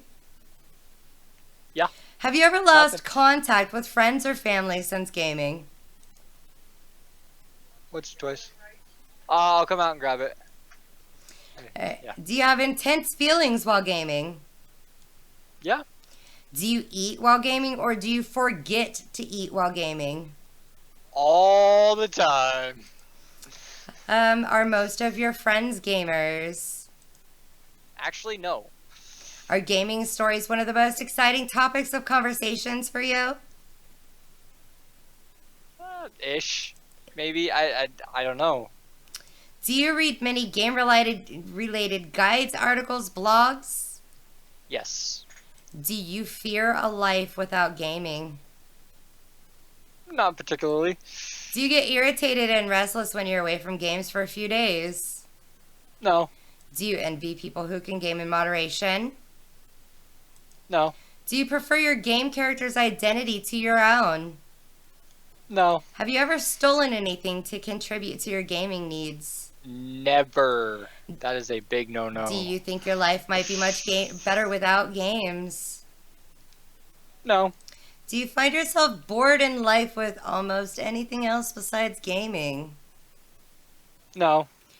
Have you put spending on games ahead of your financial responsibilities? No. Have you gained weight since becoming a gamer? I don't think so. Have you ever felt remorse after a gaming binge? Yes, I have, actually. Have you ever suffered any physical pains from intense gaming? Yes. 4 fingers. Have you suffered more financial problems since obsessively gaming? Nope. When you want to spend time with your friends, do you invite them to game? Yeah. Do you spend real money in games such as DLC, crates, skins, mounts, pets? Yep. Do you get angry and insulting with other players who make mistakes? No.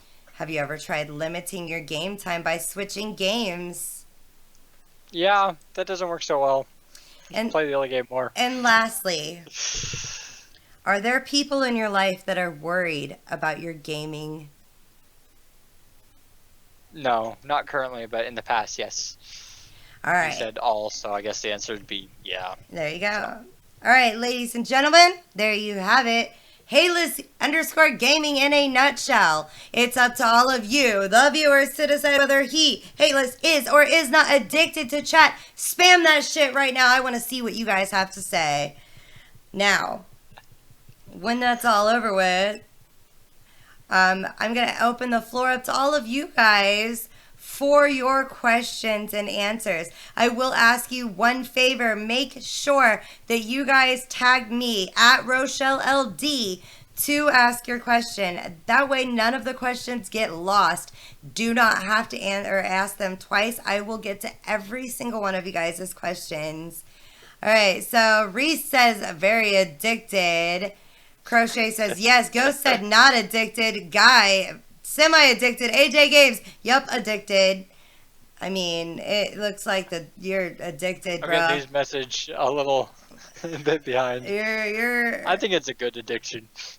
It's better than other things. for freaking sure. All right. First question comes from Old Legend 13. Would you like to be a writer?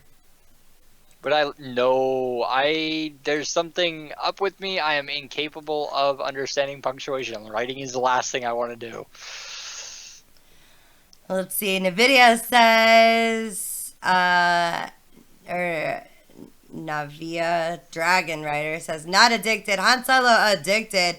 Dead MK addicted. Yep, for real. All right, next question comes from the Whatman777. Oh no, he said I gotta go. Enjoy the rest of your interview. Jake Hudson says, do you watch TV? I don't watch TV like as in cable TV. I watch things like Netflix, but I do not watch. Like I won't go sit in front of a TV and watch TV. I despise ads. I do everything I can to get away from ads, but unfortunately they're creeping into the computer platform too. I really dislike ads. What's your favorite thing to watch on TV. Netflix? Really everything. My favorite recently has been, what was that? Trailer Park Boys. I watched too many things. I mean, I don't think I've ever seen it. I've seen it, but I've never watched it. Oh, I feel like you'd like it. Van Fallen 071 says, or 1071 says, would you marry Van Funnel or Funnel? Would you? No, but it's Van Fan. So Hans. he asks me every chance he gets. Oh, maybe one of these days. Maybe one of these days. Let's see. Han Solo 44 says, who's your favorite sub, Halos? Who's my favorite sub? Well, Han Solo, because he's the first. Aw. Yeah, you can't really pick. I mean, they're all amazing. Well, they are all amazing, but he was the first. Exclamation point victim, guys. We'll give you all of Hateless's information so you can drop on follow and you guys control him even more. Ghost GT27 says, what is the worst game that you've ever played? Ark.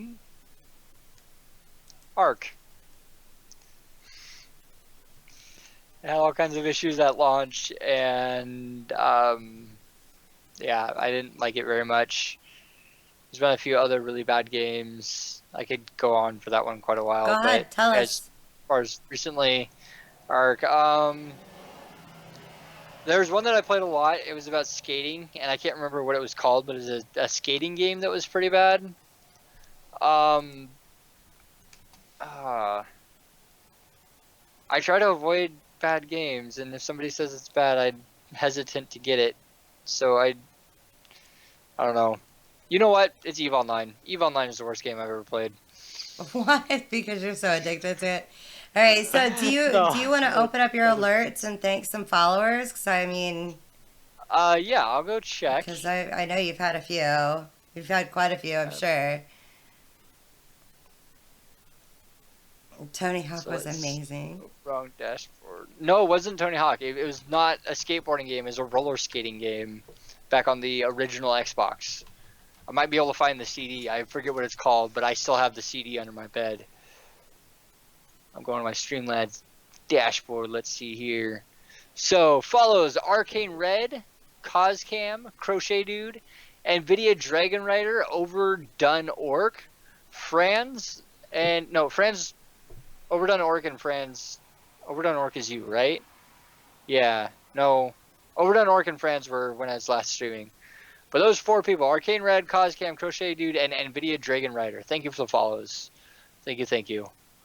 That's amazing. Crochet Dude said, what was your childhood dream? My childhood dream. I wanted to be a jet pilot. I wanted to fly any one of the military jets. That got shut down when I was diagnosed with diabetes, though. So that, yeah, that's, yeah. That's amazing. I mean, not really amazing, but it's amazing because when I was a kid, I wanted to fly fighters for the Navy.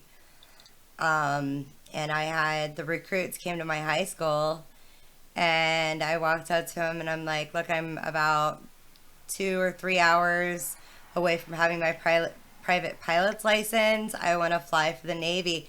And the recruiter looked at me and he said, sorry, you're too short. Go find someone else. And I was so fucking pissed. I was like, fuck the service. Fuck all of you guys. Like, so I understand having that dream shot out because that's exactly what I wanted to do. And I just know it's horrible. It's fucking horrible. Would have been too tall. I'm 6'3", and they only allow you to be about 6 feet tall to be in a plane. So even though I'm a diabetic, I'm also a little too tall. Yeah, to be a pilot, I think it's between 5'8" and 6'2". I think those are the restrictions. 5'8" and 6'2". And if you're not within those, you're fucked. And I'm like, fuck you guys. I can't help that I'm short as fuck. Not my problem. Private Dirk set or 47 says, what's the best game that you ever played?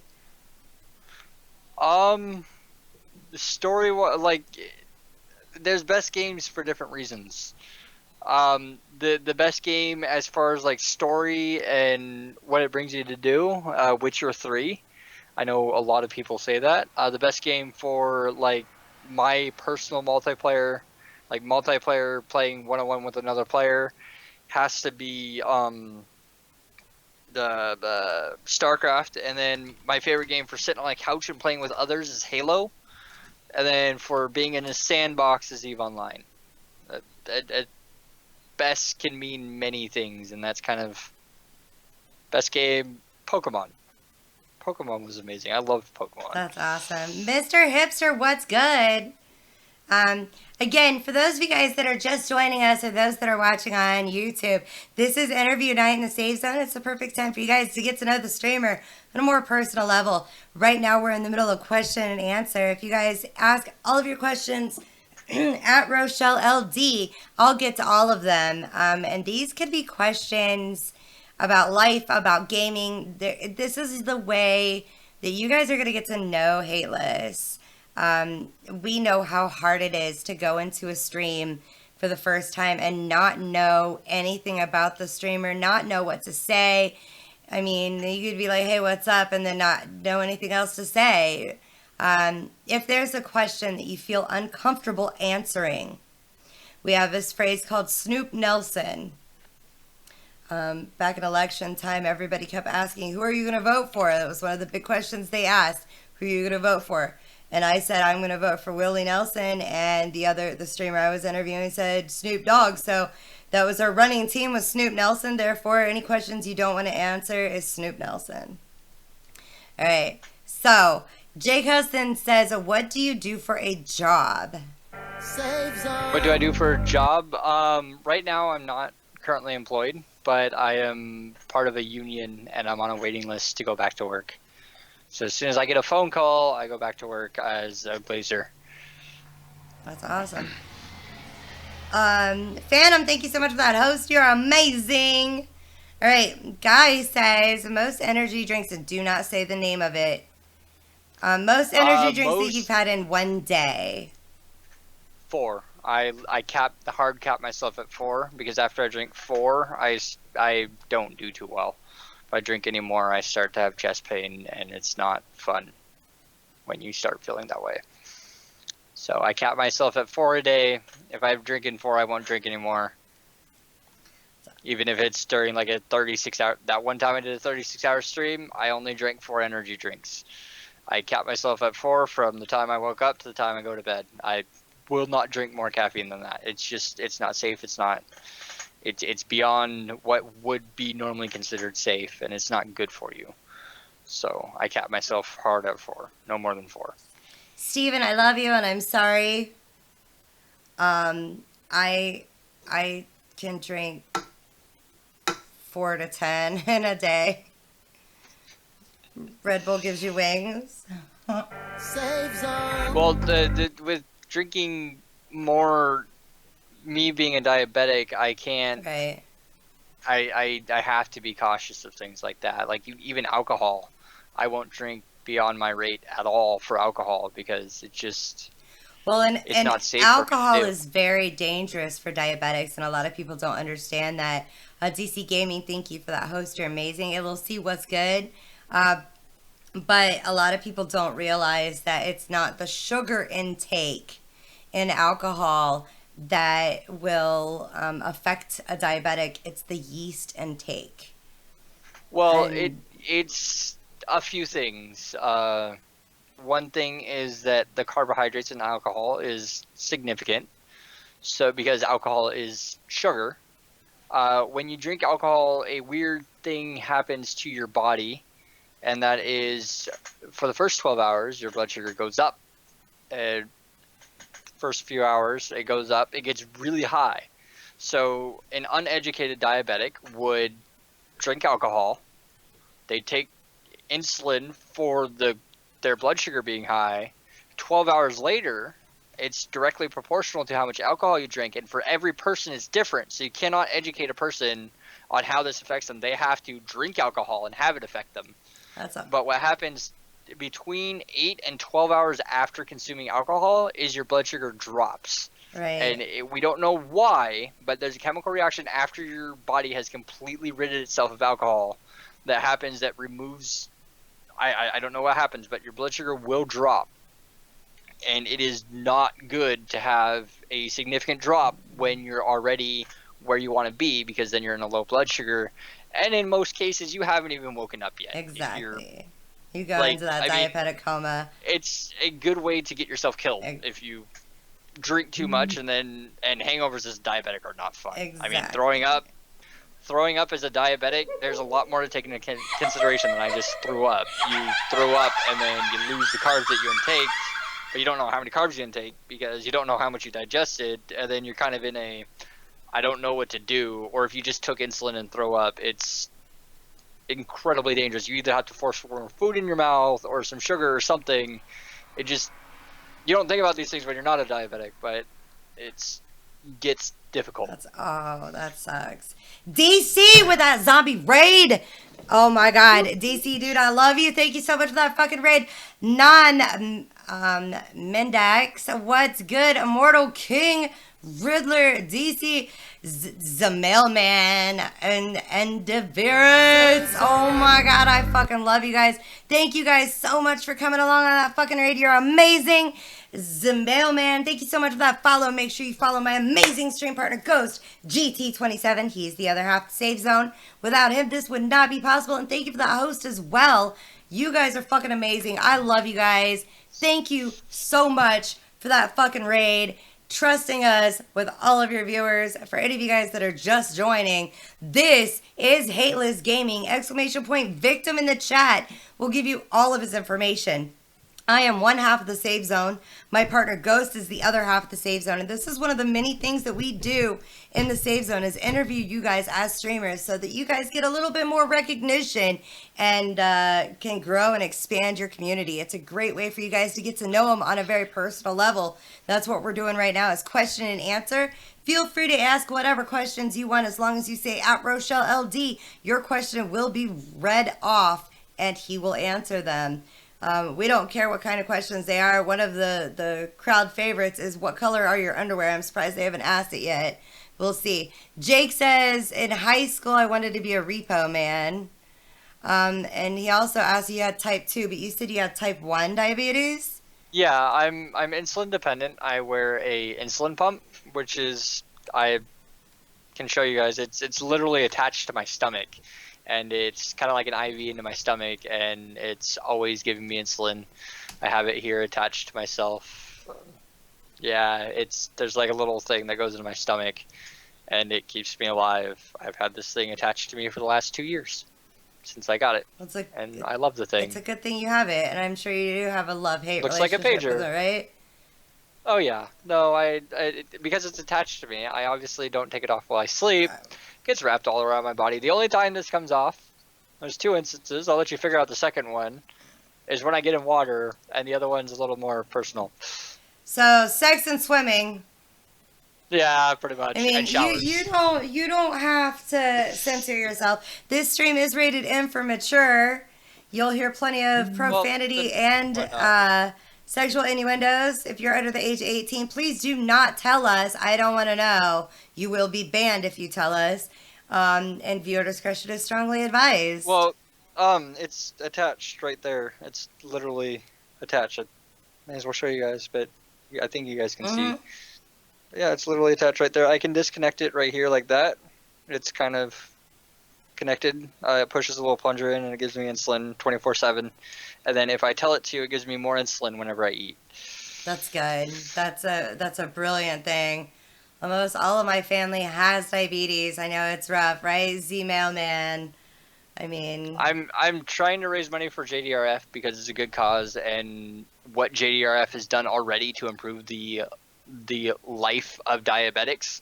10 years ago, you weren't able to not go around without a snack. You literally had to eat 3 times a day, and you literally had to like follow your schedule around what you ate. Like your schedule had to be built around what you ate, or you could have an insulin reaction. It was really bad.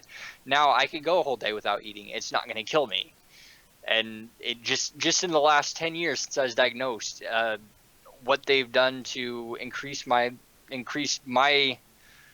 quality of life and other diabetics. I mean, the research has gotten to the point where we're able to determine if a child's going to be a diabetic before they even get diagnosed. We can run a genetic test, and that tells them if a child's likely to be a diabetic. You generally do this if you have a history of diabetes in your family. Your kid gets tested. Your family physician will recommend it. You get tested, and if they get flagged, they watch them. One kid that I worked with in childcare was flagged, and I was told that he was flagged, and he started showing symptoms in the time that I was working with him, and he got the care that he needed before his blood sugar ever even broke 200. That's amazing. I mean, they took really, like, they caught it before the problem. My diagnosis story was a lot scarier than that, and so was my parents' diagnosis stories.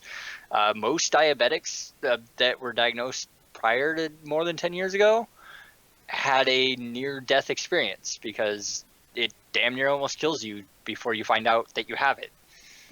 Because of just what it does. Right. Can I tell my story? Hold on one second. Fire Game 17. Sure. Thank you for the follow. Make sure you follow my amazing stream partner, Ghost GT27. He's the other half of Safe Zone. Without him, this would not be possible. Again, thank you. All right, so tell us your story. I mean, this is our time to get to know you. So so I'm what is called a unusual case because I onset at 16. I'm a type 1 diabetic, and normally when you're type 1 diabetic, it onsets around the first 2 years of life because it's an autoimmune disease. Your body decides that your pancreas is not part of your body and attacks it, kind of like if you got a transplant. Your body can attack it and reject it. It basically does the same thing, except it doesn't kill you right off the bat. But I had this happen to me, and what I did was when I was in high school, I was able to never have to use the restroom, and you got these little points that you could use to help your grade, and I used these points to pass classes because I was always there. So I always got the attendance pass, I always got the little thing, and I finally had to go to the bathroom in the middle of the class, like once, so I finally paid up my pass and did that. And that was the first unusual thing I noticed. The other unusual thing is I go to school, I come home from school, I'd pour myself a glass of milk, I'd sit down on the couch, I'd drink my glass of milk, I'd set it down, I'd go to sleep. I'd wake up less than an hour later, I'd get up, I'd pour myself another glass of milk, I would go to the bathroom, or I'd go to the bathroom then pour myself a glass of milk. I don't remember what order I did it in, but I did this. I just go to the bathroom, pour myself a glass of milk, drink the entire glass in one gulp, go back to bed. I'd wake up, I'd do the same thing. This is what I did the whole time I was home. I'd sleep and drink milk. I went through a gallon of milk a day. This went on for about a week or two. I don't remember. It was 1 or 2 weeks. And my dad had caught wind of it. At this point, my dad wasn't talking to me. Rough childhood with family. I'm going to let that one go. That's not for public. That's fine. But at this point, I wasn't speaking with my dad, and my dad had gotten word of it and sent a glucometer, which is a little device that you use to check your blood sugar. He sent the glucometer over, and the glucometer, when we tested my blood sugar, read high. We texted this to my dad. He freaked out. Stepfather thought I was faking it and was just trying to get attention. And I was like, no, this isn't. If he says it's not a big deal, I'm just gonna relax. We had the brilliant idea. Maybe it's not reading right because his blood sugar isn't right. Let's feed him some food. So we ordered a pizza. I ate the entire fucking thing. Whoa. Entire pizza. First time I'd ever eaten a whole pizza. Hold on, I'm not done yet. So I ate this entire pizza, and we checked my blood sugar again. Obviously, it read high. It High on probably a spiked. high on a glucometer means 600 or higher, Holy because shit. the glucometer is unable to read a blood sugar above 600. You have to have more stuff. It is impossible to have a blood sugar above 1,000 because it's milligrams to liter. So the closer you get to 1,000, the closer your blood comes to being pure sugar. So if you're up higher, it can't get, you can't have more than 1,000 milliliters per liter, and it's measured in milliliters per liter. So I'm just giving you guys that reference here. So we get in the hospital, they check me in, they take my blood sugar. The doctor comes in, I can't believe you're awake. Can't believe you're alive. Yeah, you should have been in a coma at that point in time. Blood sugar was 934. Holy shit. That is the highest blood sugar I've ever had, and all of the doctors were absolutely like, holy shit, how is he still alive? How is he still awake? And they immediately put me on an IV. They immediately stuck me on an IV. I still have a scar from it. It's this one right here. But they immediately stuck me on an IV. And this was at a local hospital that was not renowned for their good care. Right. I'm just going to Band-Aid leave it at that. clinic. No, it was the local hospital. Now, But no, that's what we call the local hospitals that are worth shit. They're Band-Aid clinics. Okay, well, the nurse put the IV through my arm, and I was about as skinny as I am now at the time. But it went into my vein and out the bottom of the vein. So my arm swelled up Oh this my big. god. And then when they, within an hour, my parents had decided to force them to transfer me to Children's. So by the time I got to Children's, my arm was like this big. Oh my god. And the first thing the nurses at Children's did was pull that IV and redo the IV. Oh my god. And then the swelling started going down. It wasn't so bad. And then my blood sugar started to drop because I was actually getting insulin into my blood system. Insulin was starting to work. And I had my first low that night. My first low experience was my lips started to tingle, and they checked my blood sugar in 67. So I went from, that was the biggest swing I've had in my life. And it took them, I was initially checked in the hospital around 9 p.m. From the time I was initially checked in to the time they had me diagnosed with diabetes was by 2 a.m. They had me diagnosed, and then they committed me into the hospital and gave me a room upstairs, told me to go to bed. It was like 3 a.m. at this point. I finally got to bed, and then they kept me in the hospital. Even though I was fine and walking around, I didn't have problems, but they kept me in the hospital to figure out how much insulin I needed, to figure out what my rates were, and to teach me what I needed to know to care for myself. Right. Because there's a lot more that I need to know to, like, as far as food goes. I have to count every single carb that I put into my mouth because it directly affects how I'm going to feel in as little as an hour. Like, your average person could eat a sandwich and not do anything, not even think about it, and then they're fine. They'll probably feel better. If I eat a sandwich and don't think about it, I'm going to start getting tired. I call it my blood starts to hurt, and when my blood sugar gets high, I don't know, but it feels like my blood hurts. Every vein in my body feels a presence of not goodness. Like when it gets really pressure, bad. right? It's not pressure. It's kind of I don't know. You ever had that kind of acidic taste in your mouth after you ate some orange juice? Yeah, well, yeah. It feels like that acidic taste all over my body. I don't know how to describe it. It's a really weird feeling, and I really don't like it. No, but I understand, because it's kind of feel like it how I can taste, like Like, I can always taste the saline solution that they put in. Like, it's, I understand what you're talking about. It's weird. Yeah, it's a really interesting disease as what it does to the human body, and yeah. Wow. But one thing I'm driven to is to raise money for JDRF to hopefully make people in the future not have to go through what I've gone through with diabetes, because it's not fun at all. Well, we're really happy that you've gotten that under control. And I honestly, I think it's amazing what you do. And JDRS stands for Juvenile Diabetes Research. It's called juvenile diabetes, not necessarily because it only affects kids, Right. but it's called juvenile because it normally onsets when you're a kid. So it's known as Right. juvenile diabetes or type 1. Right, right. I understand. Well, we're really happy for what you do, and I don't know if you know this or not, if you ever noticed or not, but in the Safe Zone Discord, there is a section in there called special. See, what is it called? Let me go back and look at it. I might beat you to It's it. giveaways and special streams. Anytime that you're ever doing anything like that, this is fundraisers, anything that you're doing that's a special stream and not just, hey, I'm going live, come fucking watch. Because we have one that tells when you're going live. But anytime that you're ever doing a fundraiser, post it in there with information in your channel and the time and date that you're going to do it, and we'll make sure that we could be there as much as possible. Okay, I am planning to do a 24-hour stream before the 21st. There's a march in Seattle that I'm going and participating in. Mm-hmm.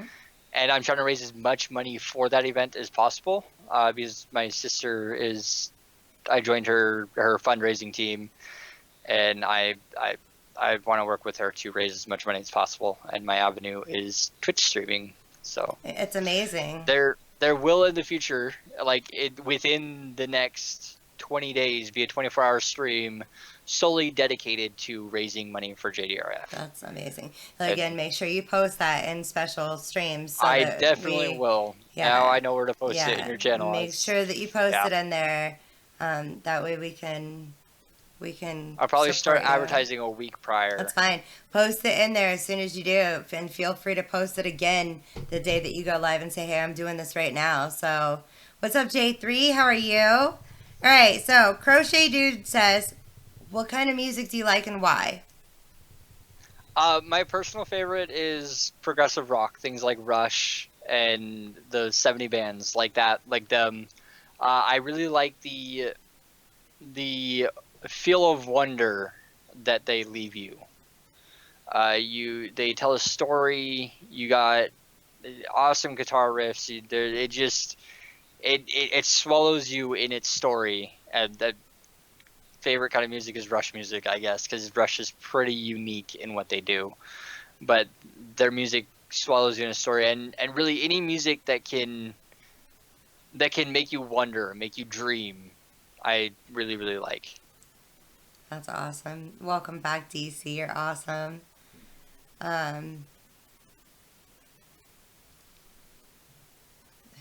Ghost? What did Ghost say?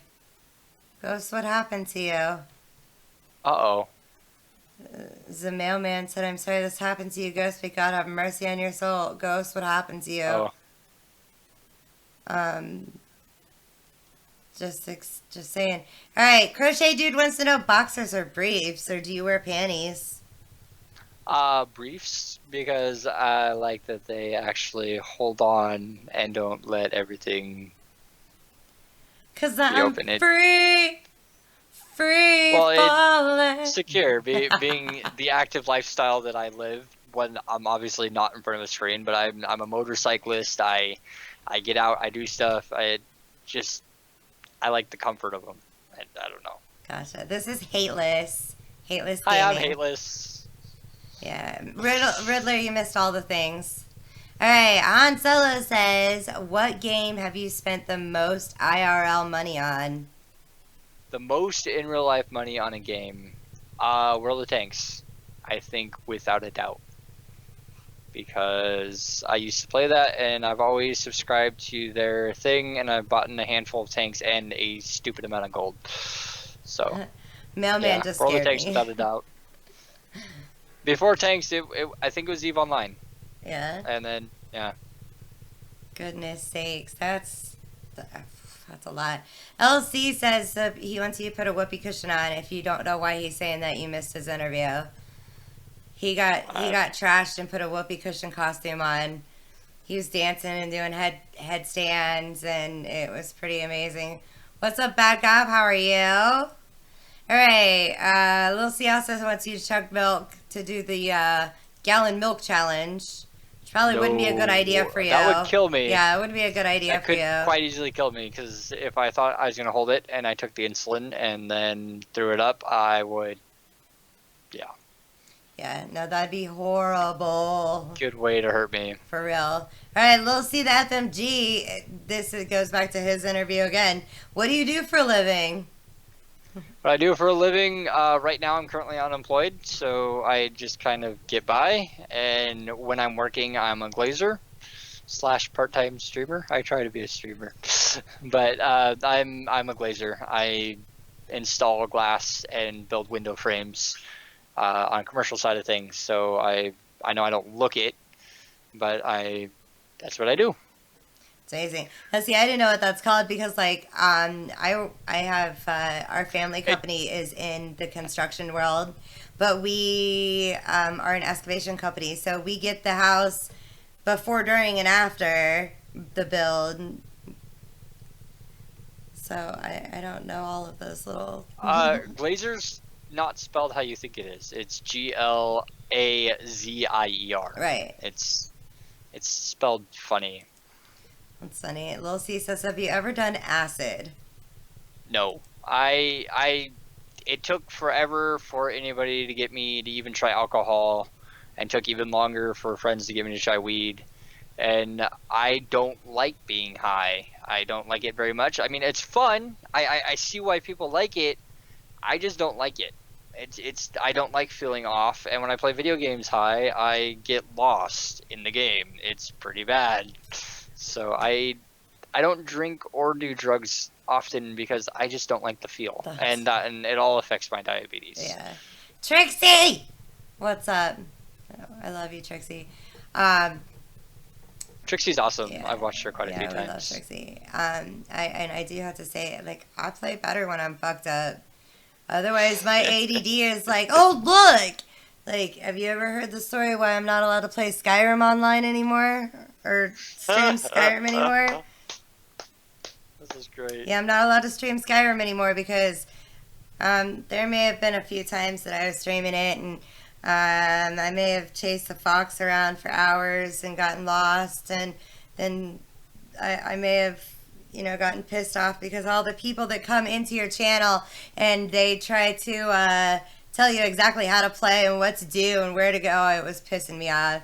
Accessible Gamer, what's up? How are you doing, darling?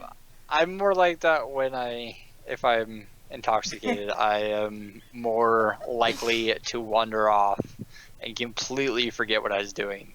I know. If I'm fucked up, I'm like, yeah, let's do this. And then, yeah, if I'm not, then my ADD just takes over and it's bad.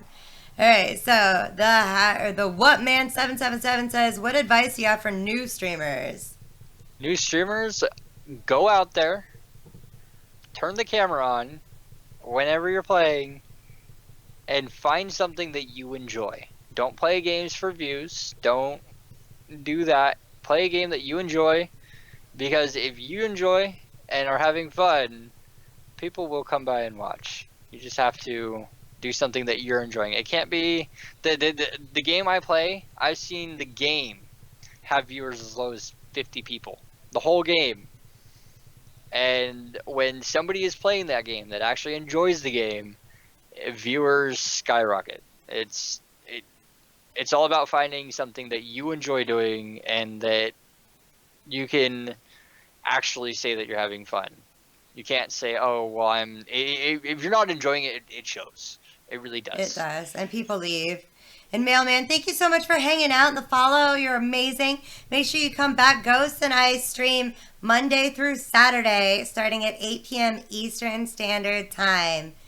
In Kitty Games, if you have a question, tag me in it. But he's talking about EVE Online. Jake says, do you play any WWE games? I did when I was a kid. I had WCW versus WWE on the Nintendo 64, and I liked to play Kane and the guy that looked like a ninja back in the day. That was the last time I played a wrestling game. But that was the best. I mean, I love One that of the best. description. The guy that looks like a ninja. Yeah. No worries, Kitty. Can't remember his name. I love it. Wow, accessible gamer, yes, here.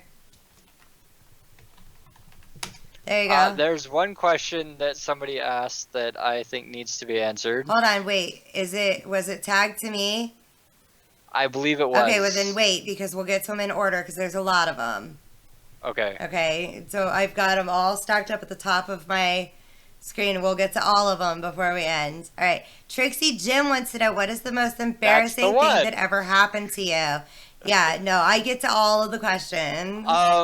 So I was streaming, and one of the bigger, really big streamers in the game had hosted me, and I had held the viewers for quite a while. I was at 100 viewers, had a lot of people watching me, Damn. and in comes my grandma.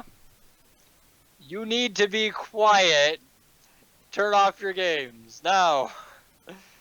And so I had 100 people watching me while my grandma came in and said, time to turn off your game. What alliance And yeah. do you play on EVE? Can I answer that one now? Yeah. That's the short answer. No alliance. I play by myself. I'm not part of an alliance right now. Yeah. And for all of you guys that are asking questions, if you ask the questions at Rochelle LD, I'll get to every single one of them in the order that they come in. Goes to GT27. Says, have you ever played H1Z1? No, I have not. I've seen gameplay, and it doesn't look like the kind of game that I would personally enjoy. So you wouldn't want to play PUBG with us? Probably not. Ah. I've watched a lot of PUBG, and well, not a lot. I watched it for a few hours, but still, I think that's more than I would play the game. I don't, just not my taste, I guess. I gotcha. I didn't think it was either, but still. All right, Crochet Dude says, if you were a food, what would you be and why? And who would eat you? A pizza, What kind of pizza? because I always eat any pizza, except with pineapples or anchovies. Can't have pineapples or anchovies. Anything else, I will eat the entire thing. Oh, jeez. I absolutely love pizza. Who would eat me? Everyone. Yeah, or maybe my turtle Fred. I don't know. That's pretty Something. funny. Bad God, he was only asking that because we have PUBG, and he wants everybody to play pub with us. All right, Arcane Red says, are you single, in a relationship, engaged, married, complicated? And what is your ideal date? I'm currently taken by a sweet girl named, we call her Chicky. That's her nickname. That's what we also call her while we're streaming. My ideal date is a motorcycle ride up into the mountains and maybe watching the sunset or something. Just a nice ride followed by nice scenery and then back home. Aw, a romantic. Oh, God. Yeah. Jake wants to know. Uh-oh. Reaction. If you would fuck me or Ghost. What? You could say Snoop Nelson. Snoop Nelson There you go. is my answer. Thank you. All right. Lil C the FMG says, can you troll a troll? Yeah, you can. It is doable.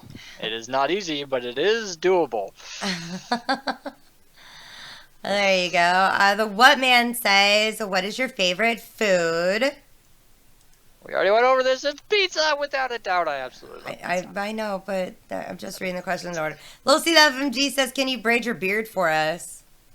Can I braid my beard? I am unable to braid, but it is just about long enough to be braided. You So could put, like, it's been braided before, but I don't know how to braid, so I can't braid it now. That's funny. All right. He also says, "Can you tell your grandma Lil C says hi?" She's currently out in the front room and probably can't hear me even if I yell. That's good.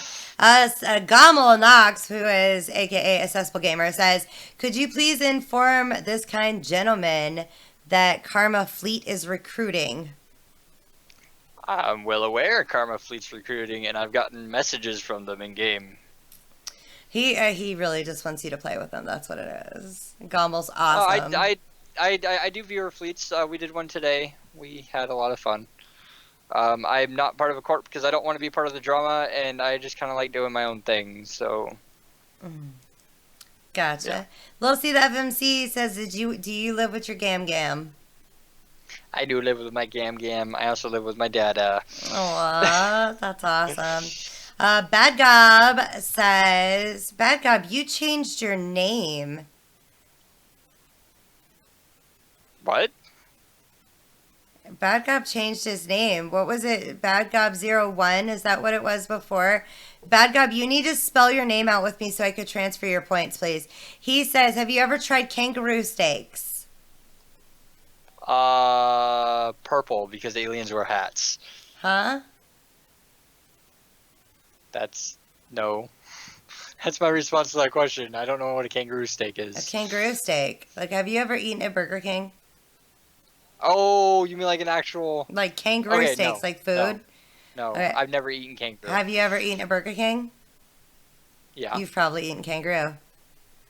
I've had a buddy of mine that lives down in Australia, and he works at a meat packaging plant, and they package solely for Burger King here in the States.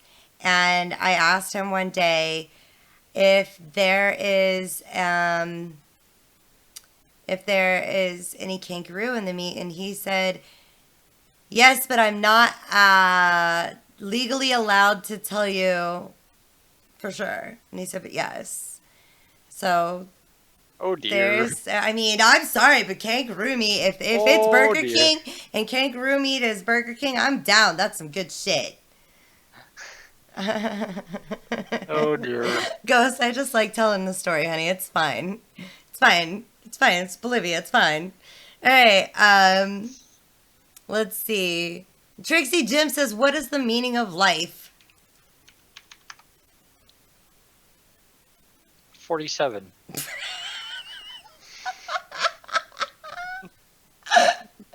That's funny. The What Man 77, how old are you? 26. And I'm only asking that because I'm I know almost he's over 27. 18. When's your birthday? That's currently hidden information, but it's coming up. None of my viewers currently know my birth. Oh, I got the number wrong. Yeah.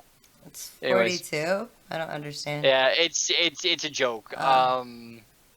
Inside, also the seed for Eve is 42 as well.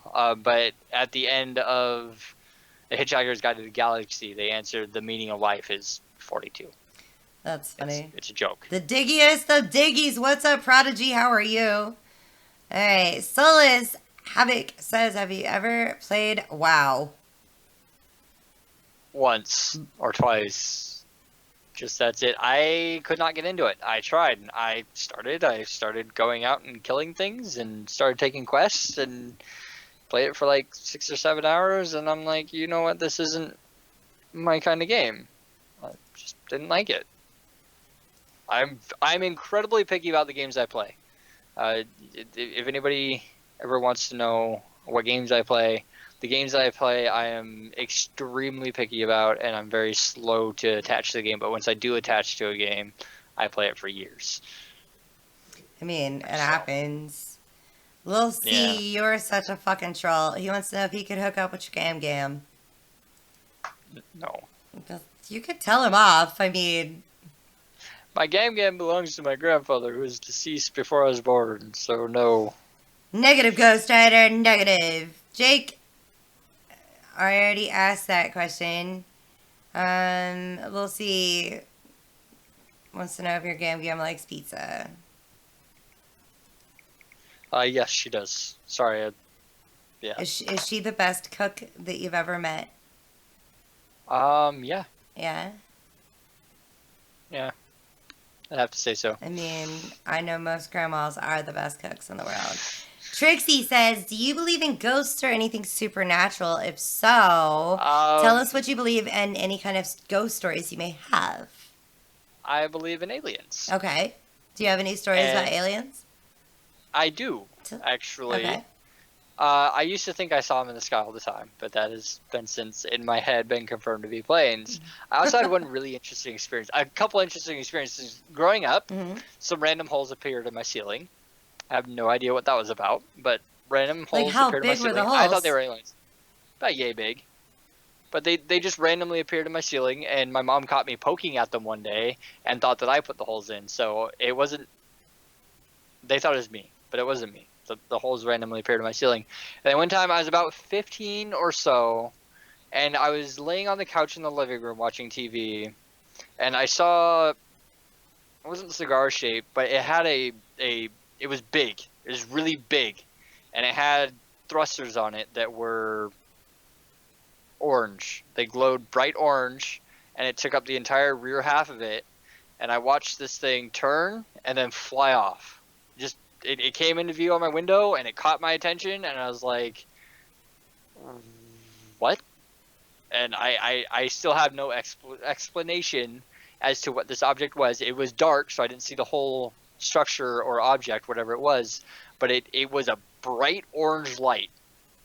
Bright orange glowing on the back of a thing that I couldn't see, and it was still, and then it flew off. I was like, what did I just watch? And I was freaked out for a while. But also I believe in aliens because there's just so many stars in the sky, and even if there's almost no chance of life being at any one of those stars, with as many as there is likely to be life elsewhere. And just I don't think that they visited here, even though I've seen that. I don't know what I saw. Could have been an alien. It could have been not an alien. It could have been some aircraft that I thought was something. I don't know. But regardless of if they've been here or not, statistically speaking, there should be life elsewhere, and some of it should be intelligent. So I think aliens do exist without a doubt in my mind. That's amazing. So, yeah. It's amazing. I had my uncle when I was little down in Virginia. My uncle told me that that there were aliens all over the place, and I was sitting out waiting on my cousin to get home. So I get chills down my spine every time I think about it. I mean, I understand, but I'm like, I also have another story. Okay. It just happened to me 2 or 3 times, but I've woken up. It's been diagnosed in real life, like not by me, but this is self-diagnosis. So call me crazy if you will, but I've woken up completely unable to move. The only thing I was able to do was be awake. I wasn't able to close my eyes. I wasn't able to get up. It's called sleep paralysis, but I guess it happens when you wake up in the wrong state of sleep or at the wrong time. If you get woken up for any reason, you can't move while you're awake. But I've had this happen a few times, and every time that this happens, I feel a presence around me, and I don't know. Yeah.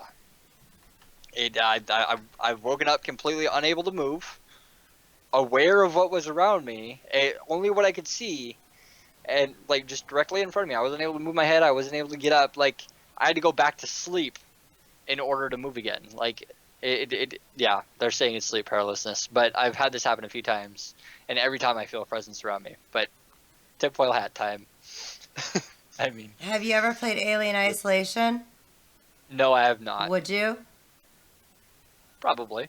Ha ha ha ha ha! There you go. For all of Halos' subs that are watching, you guys need to get together and get him Alien Isolation and make him play it in the dark with his headset on full blast. I want evidence. Sleep paralysis is really bad, but absolutely cannot stand real paralysis. I mean, it's true. I mean, I don't know what it'd be like to actually be paralyzed. Like that would suck. We have quite a few people in our community that I are paralyzed, and they're It's really amazing unfortunate. people. I mean, some of Yeah. them have better lives than I do. I'm just saying. All right, so Solo Topic wants to know: are there any games that you're looking forward to this year? By Lil C. Wait, who's leaving?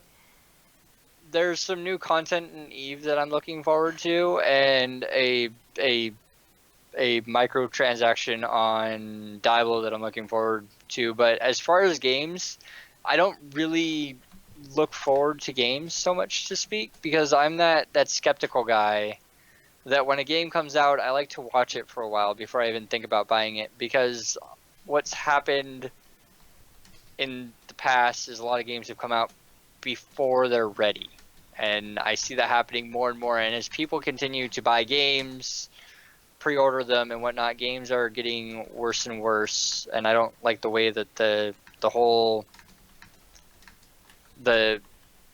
thing is, or not the whole thing, but the industry is going towards microtransactions. You buy a game, you're buying the bread, you got all the stuff inside that you have to buy to be able to access the game. And buying games as they come out, I don't follow hype trains. I don't hop on those bandwagons, but I'd like to see an awesome game come out, something that I just have to buy. But I won't buy a game right away. I always wait for reviews. I always do that. I don't get excited about new games coming out. I get excited about new content coming out in games that I don't have to pay for, but I don't really get too excited about things that aren't out yet or haven't been promised, because I've been let down by things like StarCraft Ghost. They started announcing it in Game Informer when I was like 12, and I got really excited. I was like, this is supposed to be for the Xbox or the Nintendo 64, whatever I had at the time. And I got really excited about it, and then the project got killed. And as I've grown up, games that have come out have been severe disappointments. Halo Wars was supposed to be great. I played the living shit out of the game. I played like 1,000 hours in Halo Wars, but it wasn't what was expected. And it's just, I see a lot of games coming out that are, for lack of a better term, half-assed. And so I don't hop on bandwagons. I don't get hyped for games because I see it. You get what I'm saying. I mean, it's difficult to get hyped for a game when I don't know what it's going to be. So Halo 4 was okay. Halo 5 killed me. Viewer said sorry, I had to respond to that. No worries. But games coming out recently have just been not complete. And I see a lot of games coming out in alpha now, and that bugs me a bit, because the game's not done yet. You're having people pay for it. You're selling this as if it's a complete game, the whole package, and then you get the game to learn that there's something severely wrong with it or something or another. Generally, I find games well after release on sale, and knowing what I'm getting into, knowing what kind of game I'm getting, I find they're fantastic. Some newer titles that I got recently is the new Doom game. Just Cause 3 I enjoyed. A lot of people don't like Just Cause 3 because, well, the DLC with it. And then Doom was another really good one that I got recently that I really enjoyed.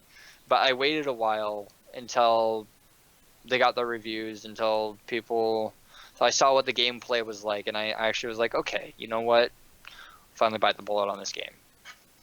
But I'm very skeptical about games coming out. Right on. That makes sense. Perfectly does. The What Man wants to know, what are you most afraid of? What am I most afraid of? I don't know.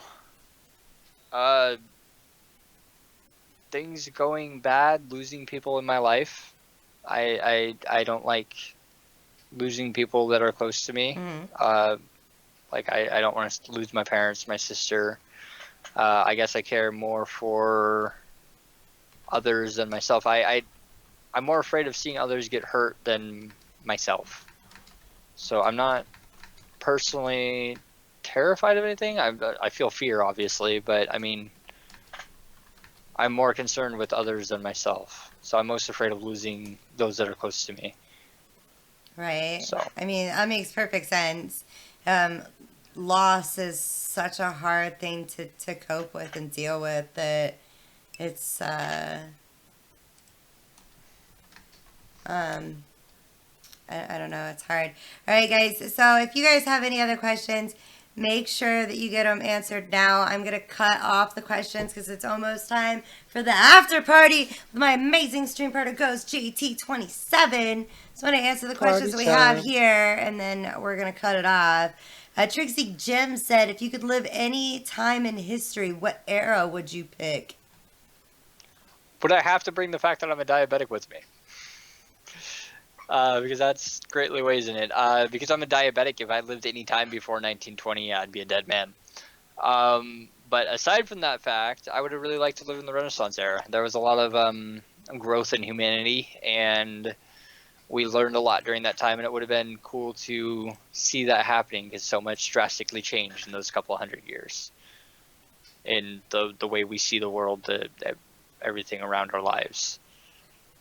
Yeah, that's a really good one for real. And now is also a really fantastic time to be alive. I mean, we're seeing the dawn of computers. We're seeing, we're going from gas motors to electric motors. There's really cool things happening in our lifetime. You can't forget that history is always developing.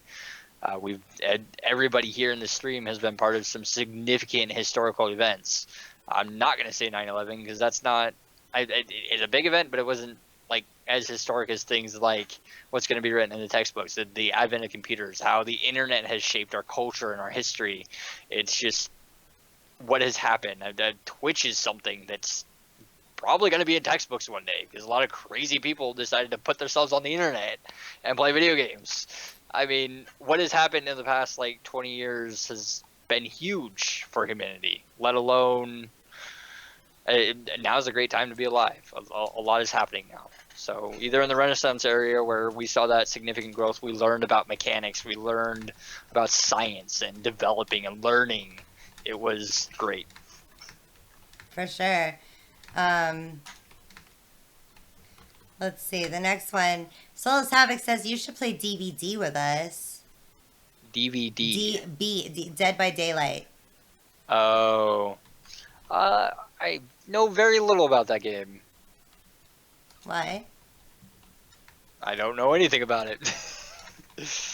I mean, so Dead by Daylight is there are 4 survivors and a killer. You don't have any weapons or anything. You're a survivor. You have to turn on generators and get out before the killer grabs a hold of you, carries you over, and puts a hook through your back. Interesting. It's a Do great, you know it's who a great game. the killer is? I mean, Ghost and I only play private matches with a full lobby. We won't play online. There are killers like Michael. There are killers that are just it's fucking scary as hell. Like it's a very creepy game, so you should check it out. Do you know who the killer is? Yeah. Or are you in a group and you don't know who Oh the no, killer if is? you're in a group, I mean, I'll be like, all right, so I'm the killer this time. You guys are all survivors, and like Okay. we all sit and voice together and talk and everything. Like it's a lot of fun. It's a lot of fun. You'd really enjoy it. Sounds just like Outlast 2. Outlast 2 is scary as fuck. Gommel. But yeah, you should check into it. It's pretty cheap game and it's great. It's a great game. Gommel Knox, aka Accessible Gamer, wants to know, what do you think of the new Blood Raider content? The new Blood Raider content, I am, like I said about new games, I'm skeptical. It's what it's been announced to be so far is we're gonna have this base that spawns. It's gonna be a lot like Incursions where you have to fight the base, but the issue that I see with it is it's spawning in one space. It may not be accessible to people, to your average bear. It's going to be a lot like Incursions, and I don't know how I feel about that. I'm sure it's going to be great content. I'm sure it's going to be a lot of fun to learn how to do it, to learn how to farm it, to learn how to abuse it, but I think that the way that they're making it is going to make it very difficult to farm and require a lot more intelligence than what we have for Incursions, or mission running requires like no skill. I'm going to be honest. That's what I do. Mission running is ridiculous. Anyways, I see it potentially going really well, and I see it potentially going really bad. I'm kind of excited to see that the NPCs spawn random fleets.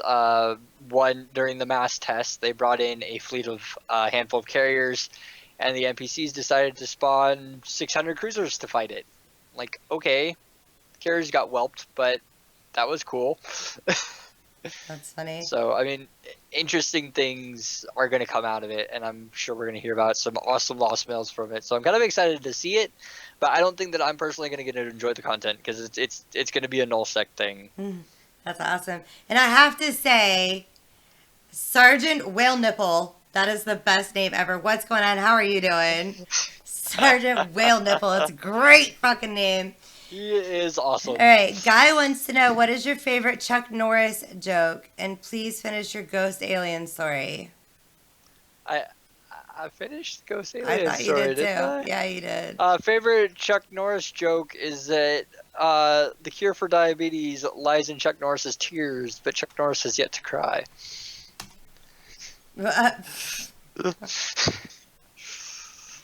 That's funny. Side story, my daughter's father, the name of his ex-band was Chuck Norris, but it was CHUKKNORUS. So, like, they always had the jokes for days, and I'm just like, bleh. It's horrible. All right, so Crochet Dude says, if you lived in a video game, what's your main purpose?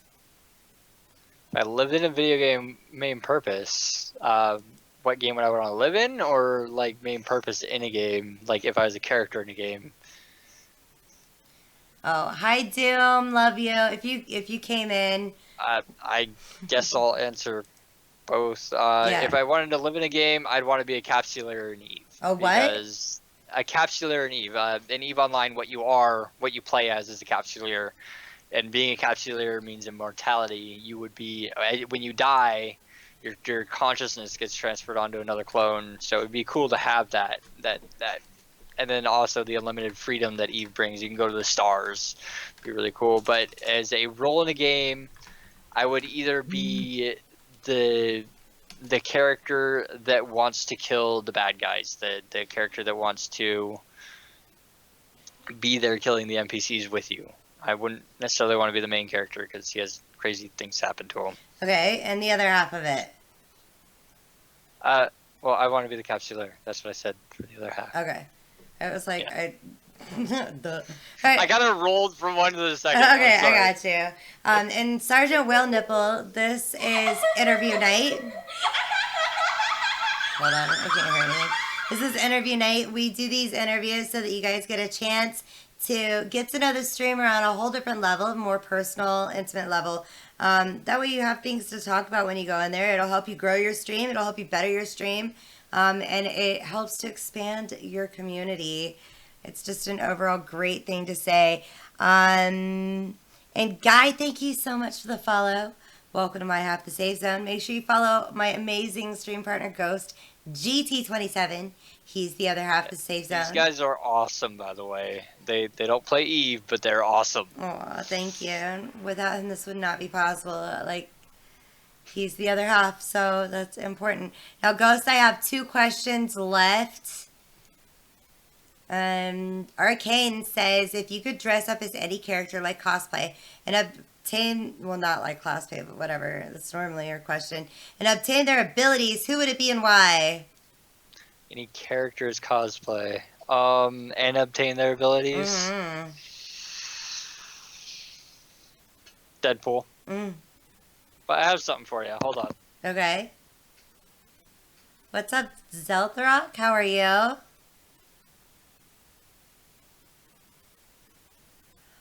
Nice! Holy shit! I look like somebody that is very iconic. Double tap, thank you for that donation. You're amazing. I dressed up as Abe Lincoln one day, and it does very, very well. Uh-huh. That's amazing. And Zeldrock, this is interview night. We do these interviews in the Save Zone so that you guys get a chance to get to know the streamer a little bit better. If you're the one being interviewed, it'll help you to grow and better your stream. and expand your community. It's a great way for everybody to expand. It's amazing. So, last question is from Chaz. If we made out, what color lipstick would you wear? Bright blue, so people knew you were making out with a freak. Oh, jeez. And Paper Girl, I'm scared to death of the donations because of the sound effects. It fucks me up every time. All right, so this is what we're going to do. We're going to go over to my partner's stream where we're going to do the after party. You guys get the chance to see Hateless's gameplay. So Hateless, I'm pretty bad at this game, by the way. the way this works is we're going to go over there. You're going to pick a phrase for them to use in a sentence. You guys will use this phrase one time and fuck me sideways. She is afraid of them because it's so loud. Tell me this was good. Double tap, I love you. Thank you for that donation. You're amazing. All right, so you're gonna use a fuck shit. Zeltrak. Just dance and take my money, okay? Just dance and take my money, okay? When do you guys Thank get you affiliate? Like so much. You guys should have affiliate. Ghost has affiliate. I have not gotten affiliate. Awesome. Yeah, I have not You guys gotten need affiliate. Both of you guys need affiliate. I could care less either way. But thank you, Zeltrak, for that donation. You're amazing. All right, so what are we going to say when we go over to Ghosts?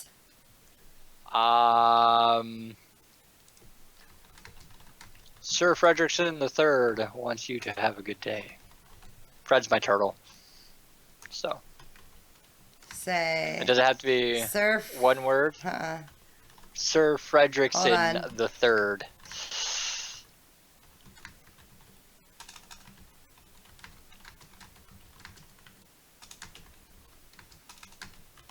All right, guys. This is what you're going to say in Ghost Channel. I love you guys all so freaking much. Thank you for hanging out tonight. Can I thank some new followers? Absolutely. A handful have come in. Thank you so much to PVTP Derp, This Kitty Games, Accessible Gamer, and Paper Girl. Thank you so much for following. That's amazing. All right, guys. I love you guys all so very much. Thank you for sticking around. Make sure that you say this on my partner's channel. I will see you on the other side of the save zone. Bye-bye. Wait, how do I get to go? Hold on. Just wait. Oh, well, okay.